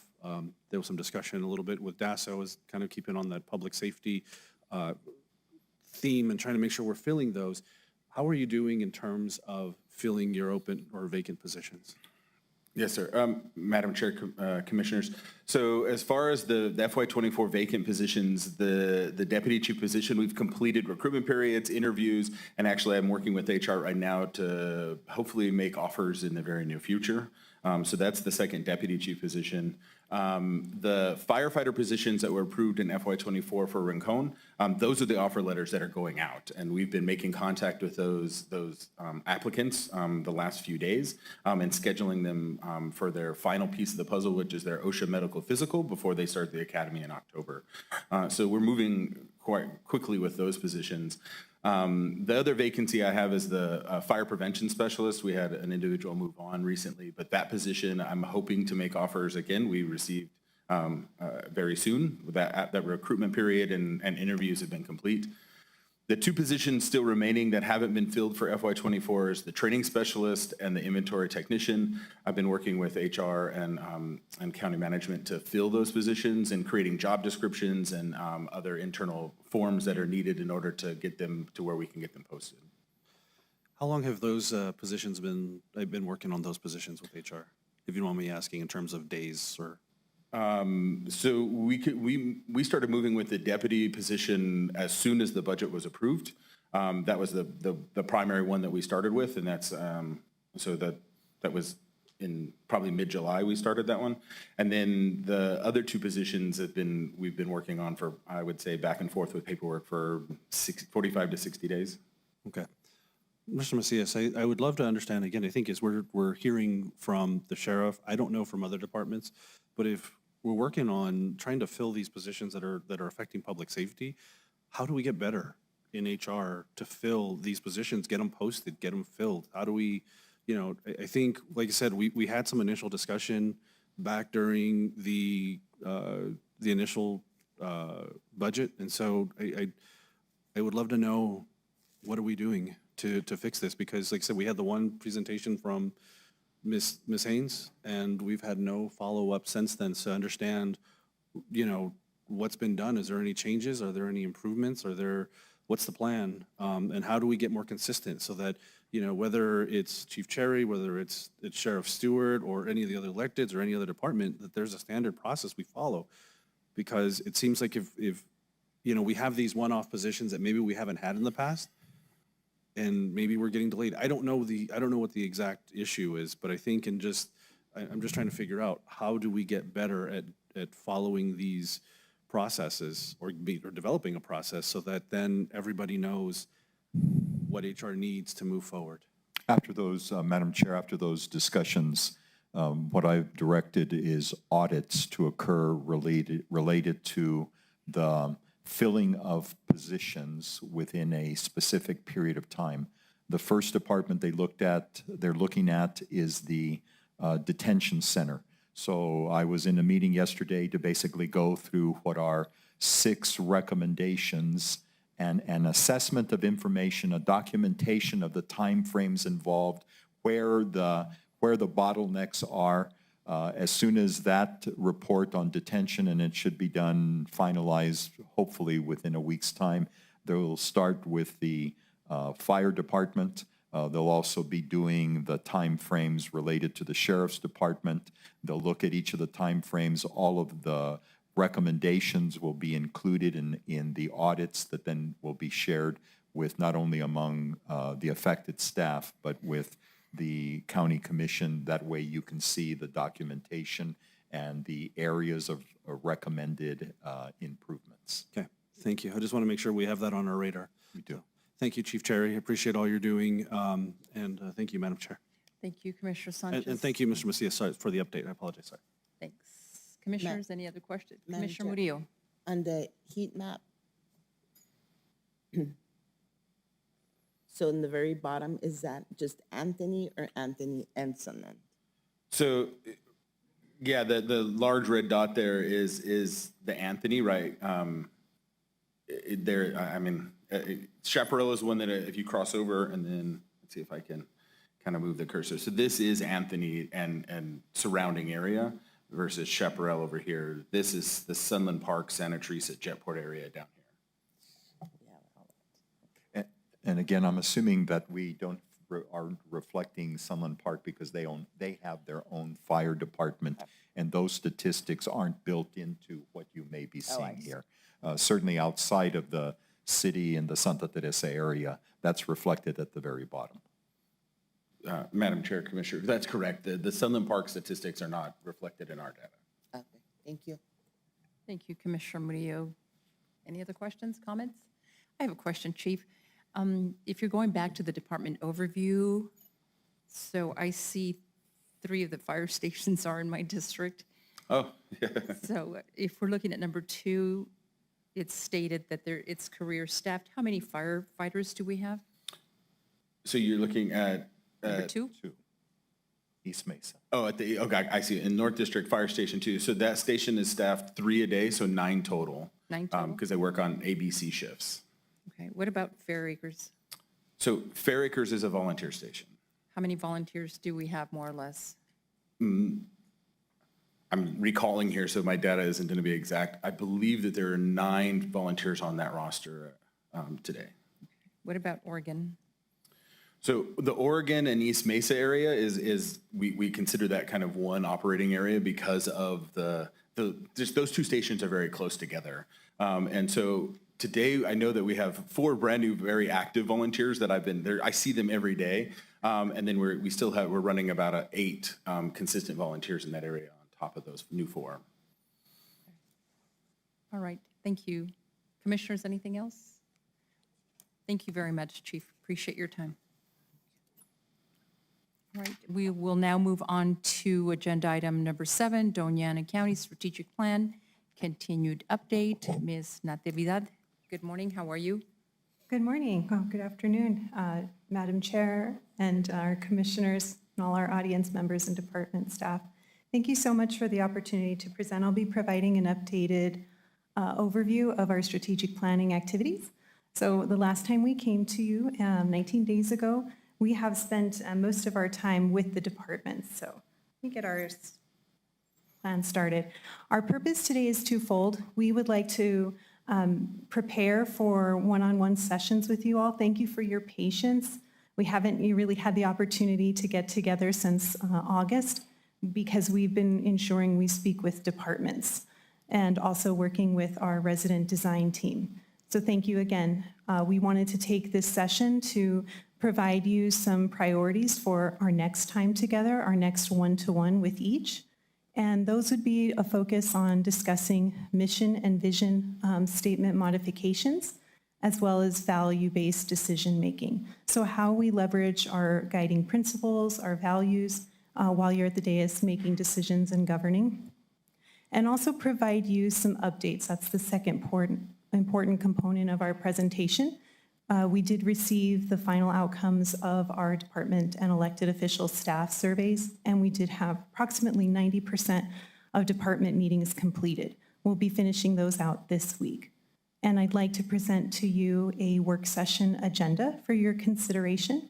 And that would be October 18th, where we would have the ability to come together as a team and really review that first draft. So to give you an overview of the strategic planning process from a project management perspective, we've divided this into 5 different priority areas. As mentioned, we spent most of our time with staff and elected officials to supplement and put into context more of the staff outcomes, survey outcomes.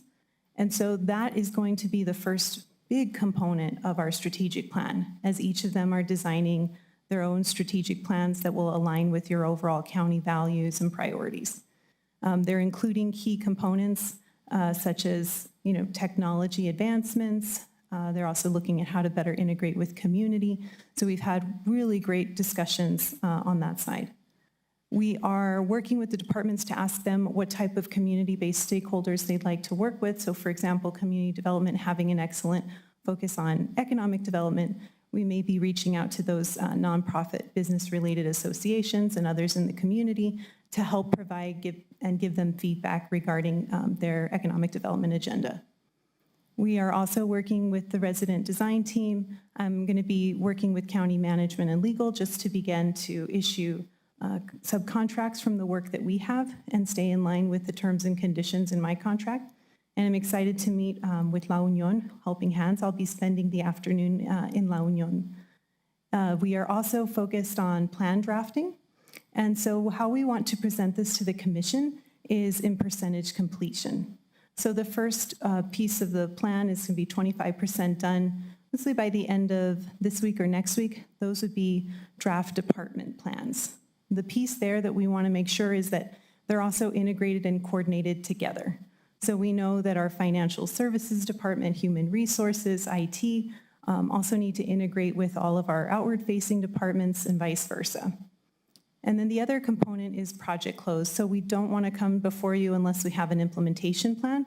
And departments have each been sharing how they would like to implement the strategic plan, whether it's current software solutions they have in-house, or looking at options to work with county management for ongoing presentations to the BOCC.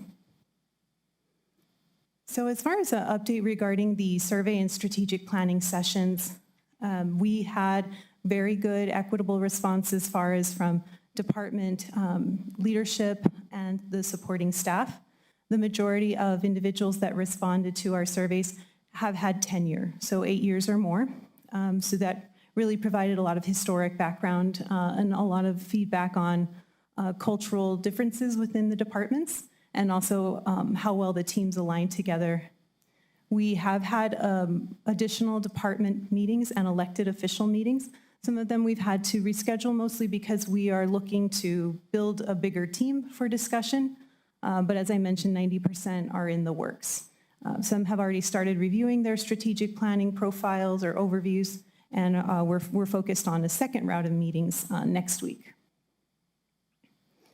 We are also had to ask them about the mission statement, so this is going to be some supportive data for you as you're looking at the mission statement during our one-to-ones. You'll see that most of them believe that we are very focused on the health, safety, and quality of life. We're delivering those efforts well. Last ranked regarding our mission statement, where we have opportunity to improve, is provision of innovative leadership. And so there is a section, as I mentioned in the last presentation, about the culture of innovative leadership at the county. The other component that you'll see is our important time together. We'll discuss our vision and our mission and our core values, our why, which will guide the overall strategic plan. When we meet together as a team, well, independently, one-to-one, you'll also receive some supporting documents to help with your design and your thoughts of the mission statement, should you want modifications. We looked at internally New Mexico colleagues. We're preparing a document for you that has kind of audited all 33 counties and their mission statements, their vision statements, and values, and you'll see that there are common themes. They really focus on infrastructure, health, quality of life, And we also focused outward into southwestern states to see if there were any trends that were different. And there are. The language in the mission statements and the vision statements aren't as prescribed as those in New Mexico. So we'll bring those forward. We also looked internationally through associations that focus and prioritize their expertise in strategic planning. And apologies if I'm going through this. I just want to be quickly, I just want to be mindful of time. We also provided some sample guiding values. Some of them are statements. Some of them have just specific wording and how they acknowledge it. See, within New Mexico, many of the counties around the southern areas also rely very heavily on our departments to put forward their values. And so, for example, in Grant County, you can see very prominently when you do Google search or review of their website, for example, the Sheriff's Office has theirs very prominently displayed. And just to give you an update onto the way the strategic plan is being developed, at the onset when we met with the county, they have, you all have county management priorities, really map out the logistic, operational, and accountability components of priorities for the next 1 to 2 years, and it helps guide the departments. There's a routine cadence and communication on those pieces. And so what we're adding is, you'll see the next step in the presentation of a pyramid would be the department and elected office plan. So those will have objectives or tactics. It just depends on the reason for the existence of the department, their culture, and how they demonstrate high performance.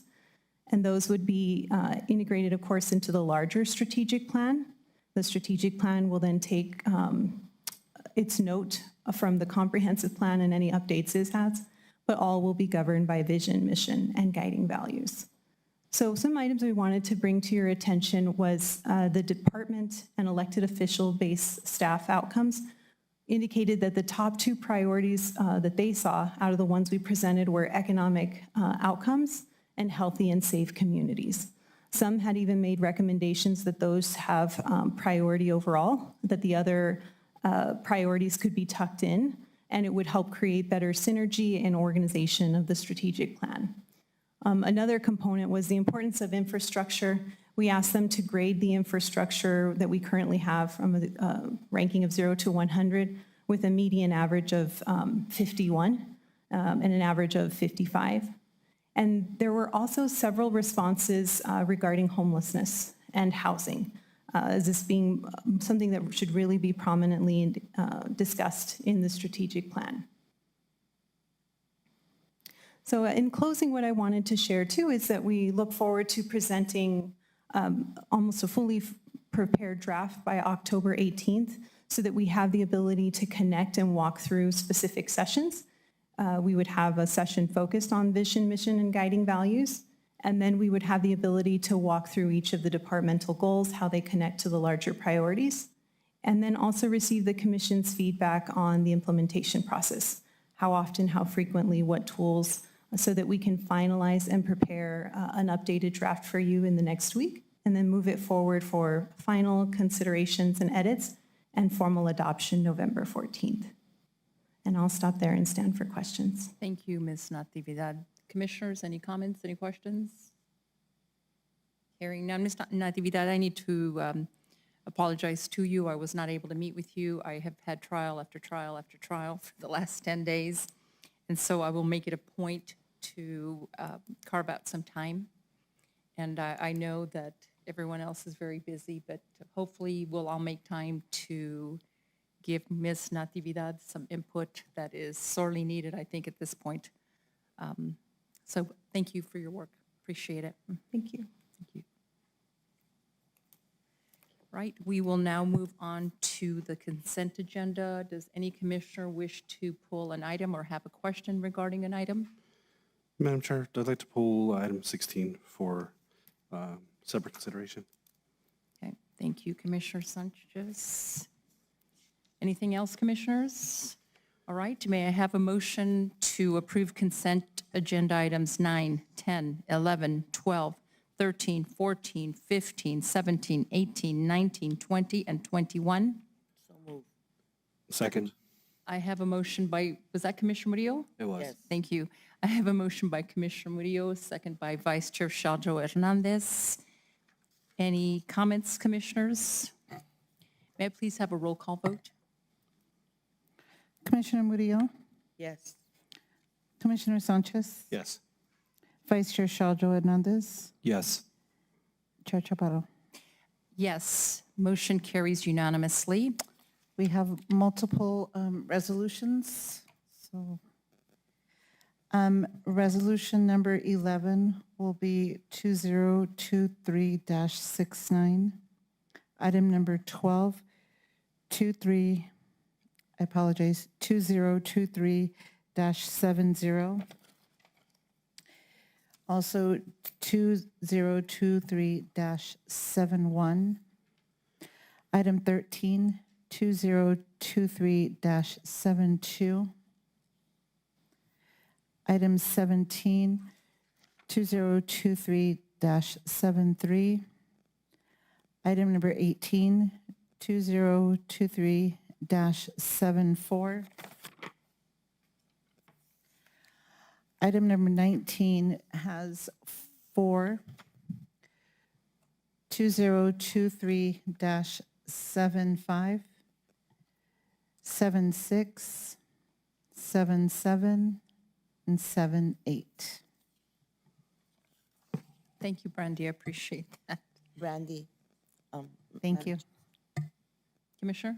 So number 16 was 16 and 17 or 17 and 18?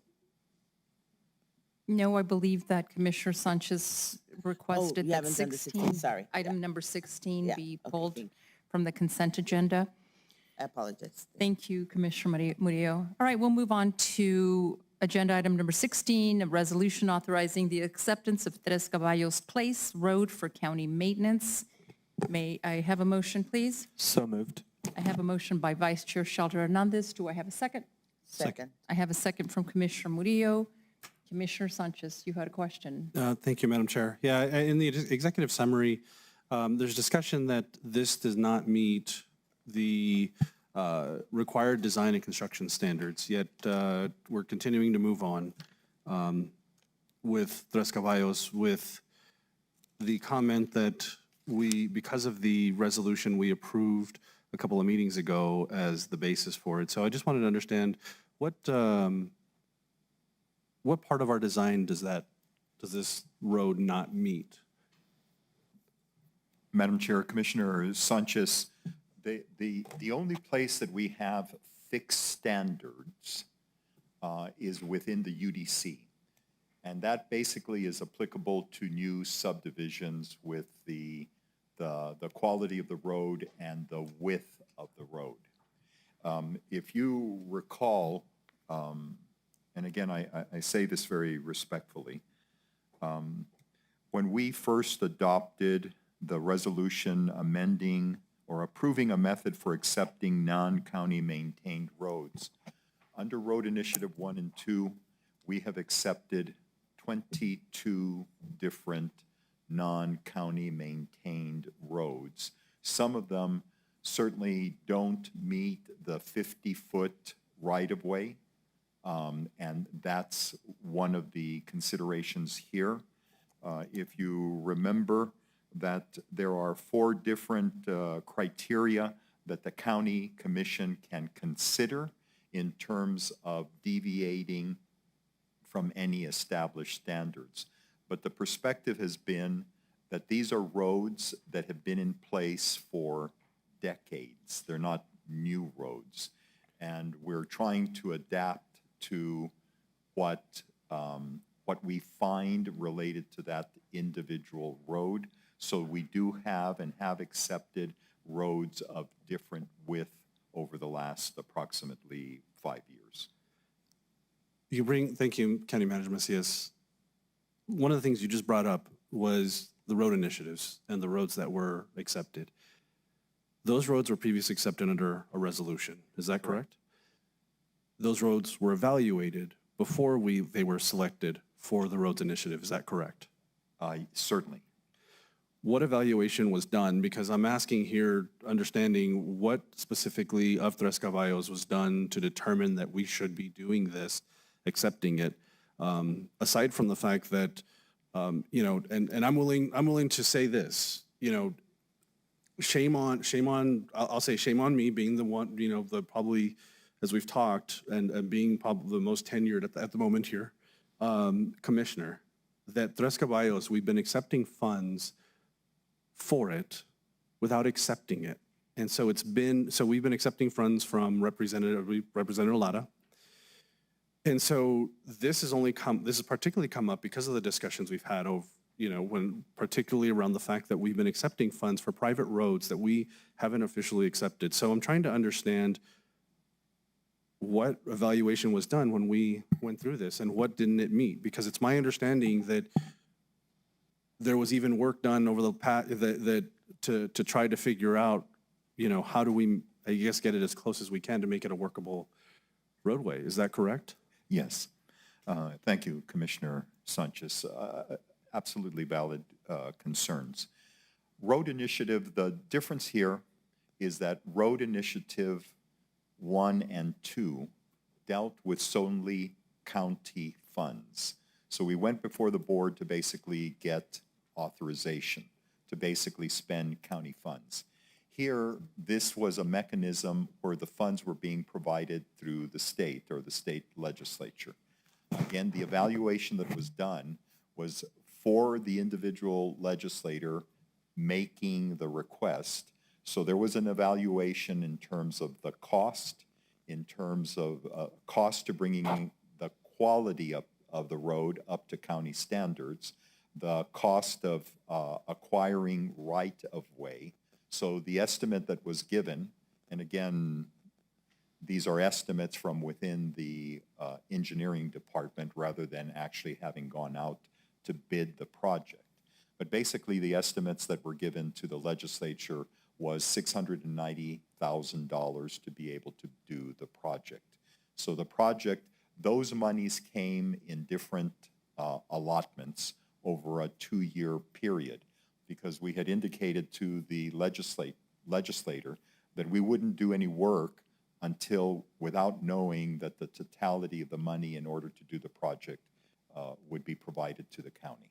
So again, we're here, and I'm not saying primarily, but we're here as a cautionary measure to ensure that there is a formal process associated with the adoption of the road for long-term maintenance in order to ensure that that we won't have any issues later with the Department of Finance and Administration in reimbursing the county. As you know, for all of the state projects, we front the money and then we get reimbursed the money, so that there is no question that it is part of the county's inventory. The only thing that really is different from this versus a good number of the other roads is that the estimation was to create a 30-foot right-of-way at a minimum. So the process was to acquire another 10 feet of right-of-way, but we have run into not only resistance to donate it, to allow the county to purchase it, we have run into opposition from elected officials who are uncomfortable to go forward to go through a condemnation process to acquire the right-of-way. So our county engineer and I have driven that road a number of times with additional traffic on it. It is a 20-foot right-of-way. That is what has existed at least since 1994, when the county first named the road. And there are some parts of it that there is a desire to voluntarily contribute some additional money so that it would be a little bit wider and it would give a very good turnaround for emergency vehicles, school buses, other such things. So we're basically here before the commission to say, the money is there. We've accepted the money. There is considerable support from some of the community members in anticipation of the paving, but we'll go in and we'll pave what we find and what has been the traditional width of the road. Thank you, Mr. Macias. And I think, so here's where, and I think you highlight the issues that I raised back when we approved Resolution 2023-59, which is there's no criteria in that document to indicate or prioritize how we accept private roads. And so all the things that you were doing, you said trying to get people to donate, sell, or that type of thing. Those are the reasons that's what I was trying to make clear to this commission, is that these are things that are not part of our consideration when we have a discussion with legislators, within us, so that we go into something eyes wide open.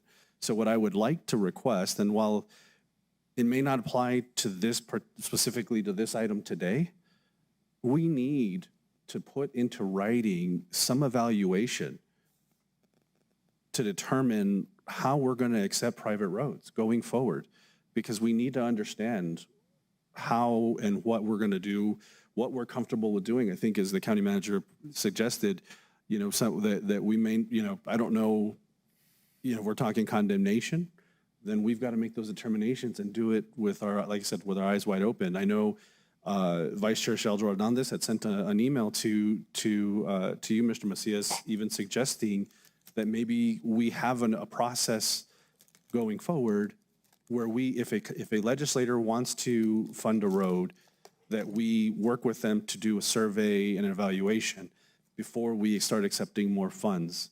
I don't know, I know we had discussed having a discussion before this meeting, so I know that didn't happen, but how do we make that happen? Because I want to see that type of process that we know, just like we talked on HR and having an SOP of what it is when we do new hires, when we do all these other things. Same thing with roads. Can we have an evaluation process to know and prioritize whether it be a roads initiative 3 or not, just going forward? I would like to understand how we prioritize and then accept them moving forward. And I don't know, Mr. Mobed, I don't know if I might be able to pick your brain and understand. I know you have a lot of experience in the different agencies, but I don't know if you might be able to help us identify a list or some sort of evaluation maybe going forward that we might be able to amend. I don't know if the proper way is going to be to amend Resolution 2023-59 to maybe your suggestions on what we can do. But I don't know if you'd be willing to if we can work with you to develop those moving forward, so that I guess when we're talking about, in a case like this, Tres Caballos, understand where it would be ranked and what would be the importance of getting this done. So I guess my question is, would you be able to share, or, like I said, we can take this offline. I understand we're under some time constraints, but would you be willing to, would I be able to, I don't know, Mr. Macias, would I be able to work with Mr. Mobed to figure out, maybe develop maybe a priority list or an evaluation that maybe we can bring forward to the commission for their consideration? Certainly, and I do want you to know, Commissioner Sanchez, that we did meet yesterday with Commissioner Sheldra to have a discussion related to the email that he had sent. I thought it was better to have a conversation than necessarily, try to go through the different points. Certainly, we are always available, and I would like to be able to hear what additional criteria, because the only, and I'm not trying to diminish the issue, but the only potential other road that we're dealing with that's on the ICIP is the Firehouse Road, which is the adjacent. We've had discussions about trying to connect the two roads in order to make sure that there is greater connectivity. But that road we don't have to acquire any additional right-of-way. And we have given cost estimations to Senator Hamblin and Representative Gallegos about the cost of developing that road. Now, whether they want to provide that kind of funding or are able to provide that funding is another question. Yeah, and I'm not, like I said, I'm not trying to go back, and I'm not trying to dig up the past here in terms of, like I said, I'm just bringing this up because I think that was my concern with this. But with Firehouse and Tres Caballos, you know what I mean? we're already where we're at that point. But I'm thinking moving forward, how do we start a process that we work forward and set so we all have a basis on which we're evaluating any future private roads that we may want to take ownership and maintenance for? Certainly, and because we are going to be coming forward, hopefully within the next 30 days, with Road Initiative 3. And we are looking to identify, prioritized as we have each within each initiative, a certain percentage of the money that would be dedicated to adopting non-county maintained roads. We would pursue the same criteria that is in here, but if there wants to be additional criteria that perhaps limits the kinds of roads coming in, because that's the only discussion we've been able to have up to this point. But it's criteria that would prevent the commission or take away some of the flexibility that the commission has under the current road ordinance. That's the only place that we've gone, but I'd love to be able to hear any specific suggestions in terms of what additional criteria we could add to this particular road resolution. And I think I would, like I said, I would lean very heavily on Mr. Mobed because, like I said, I'm not the expert by any means, but I know he has extensive experience through his career working through different agencies. So, like I said, I would love to understand, what criteria we could look at. Sure. And I want him to make some comments, but I want you to know that all of our discussions have included Mr. Good afternoon. My name is Mo Mobed. I'm the county engineer, and I appreciate being here. And you keep saying about my experience, I feel like I'm 1,000 years old. I mean, when I started in this business, the Dead Sea was not even sick yet. So it's been a long time. So I agree with you, Commissioner, and there is guidelines that every state uses. And those are like safety, connectivity, circulation, emergency access.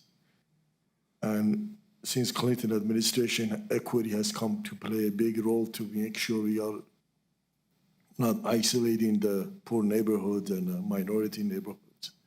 So these are the factors that are involved, and I understand Mr. Macia's concern that he might not, based on your factors, some roads might not meet, but at the same time, if we have those factors, it forces us to enforce the new development requirement, because we're going to tell the people, in a few years, those roads might want to become county roads and they're not going to meet any of our factors. So you got to meet the requirements. So it's a double-edged sword. What do we do? And I know my job is to make you feel comfortable that you can make decision, and we have factors. We can come up with all these factors that I've already got a list. Actually, I got from NMDOT last week that shows almost identical to what we have been using anyway. Okay. And like I said, I appreciate it. Like I said, I would love to maybe have a discussion offline. We can work on it. I don't think I'll need to belabor the point, but I think I would love to be able to work on something that we could bring to the commission. And I think, seeing Ms. Ainsworth behind you and we talk on new developments, I think it's worth us understanding, what are the impact and how we may have to, like I said, at least have a discussion and figure out before we approve it. Again, we understand what the challenges are now and what the challenges could be in the future.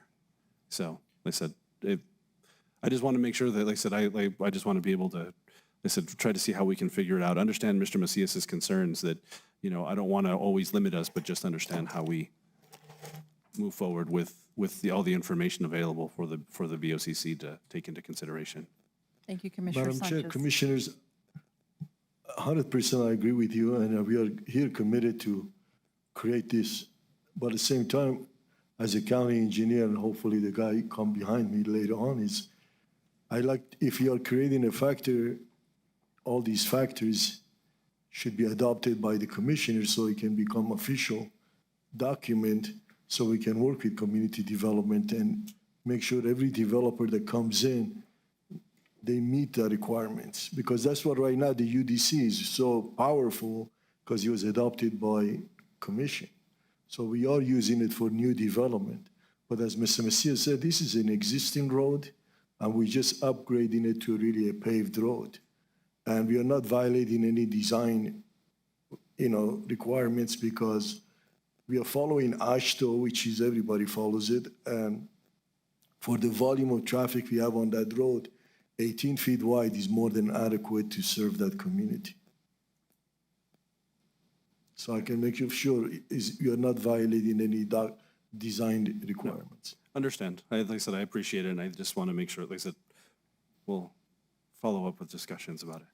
I'd love to. I'd like to create, Madam Chair, Commissioners, I'd like to create the criteria and share with my leadership and share with you also. You can adopt it in one of these sessions or next month, whenever you want to, because the sooner the better, because it creates a better guidelines for us. What are we going to follow next year for ICIP, and also share with our elected officials. Thank you, Mo. And we do have time constraints this morning. You're about to lose 2 commissioners here in about 7 minutes. I would like to echo what Commissioner Sanchez said. I think it's so important that moving forward that we do have that type of guidelines to follow for new subdivisions. I know we're working on that, and I think one of the most important things we need to do as commissioners is speak to our legislators before they start appropriating money through the ICIP list. Anything else, commissioners? Okay, may I have a roll call vote, please? Commissioner Murillo? Yes. Commissioner Sanchez? No. Vice Chair Shaljo Hernandez? Yes. Chair Chaparro? Yes, motion carries 3-1. Thank you. We will now move on to, go ahead. Excuse me, that does have a resolution number. That number is going to be 2023-79. Thank you. We will now move on to agenda item number 22, approved contract award in the amount of $1,049,444 to KPMG LLC for the management of regional infrastructure accelerator project. May I please have a motion? So move. I have a motion by Commissioner Murillo. May I have a second? Second. I have a second by Commissioner Sanchez. Ms. Ainsworth, good afternoon. Good afternoon. Thank you, Madam Chair. This is a contract, as you stated, for the Regional Infrastructure Accelerator Project. We do have an FHWA grant in the amount of $1,100,000 to assist with this project. Okay. And just for brevity, are there any specific questions? I know you have the document in your packet. Commissioners, any questions, any comments regarding agenda item number 22? Hearing no questions, no comments, may I have a roll call vote, please? Commissioner Murillo? Yes. Commissioner Sanchez? Yes. Vice Chair Shaljo Hernandez? Yes. Chair Chaparro? Yes, motion carries unanimously. Thank you. Thank you, Ms. Ainsworth. That was a very quick presentation. We'll move on to correspondence, please. We have one that is going to be Janice Marie Needle versus Doña County. Thank you. And having no further business, we are adjourned at 12:56 p.m.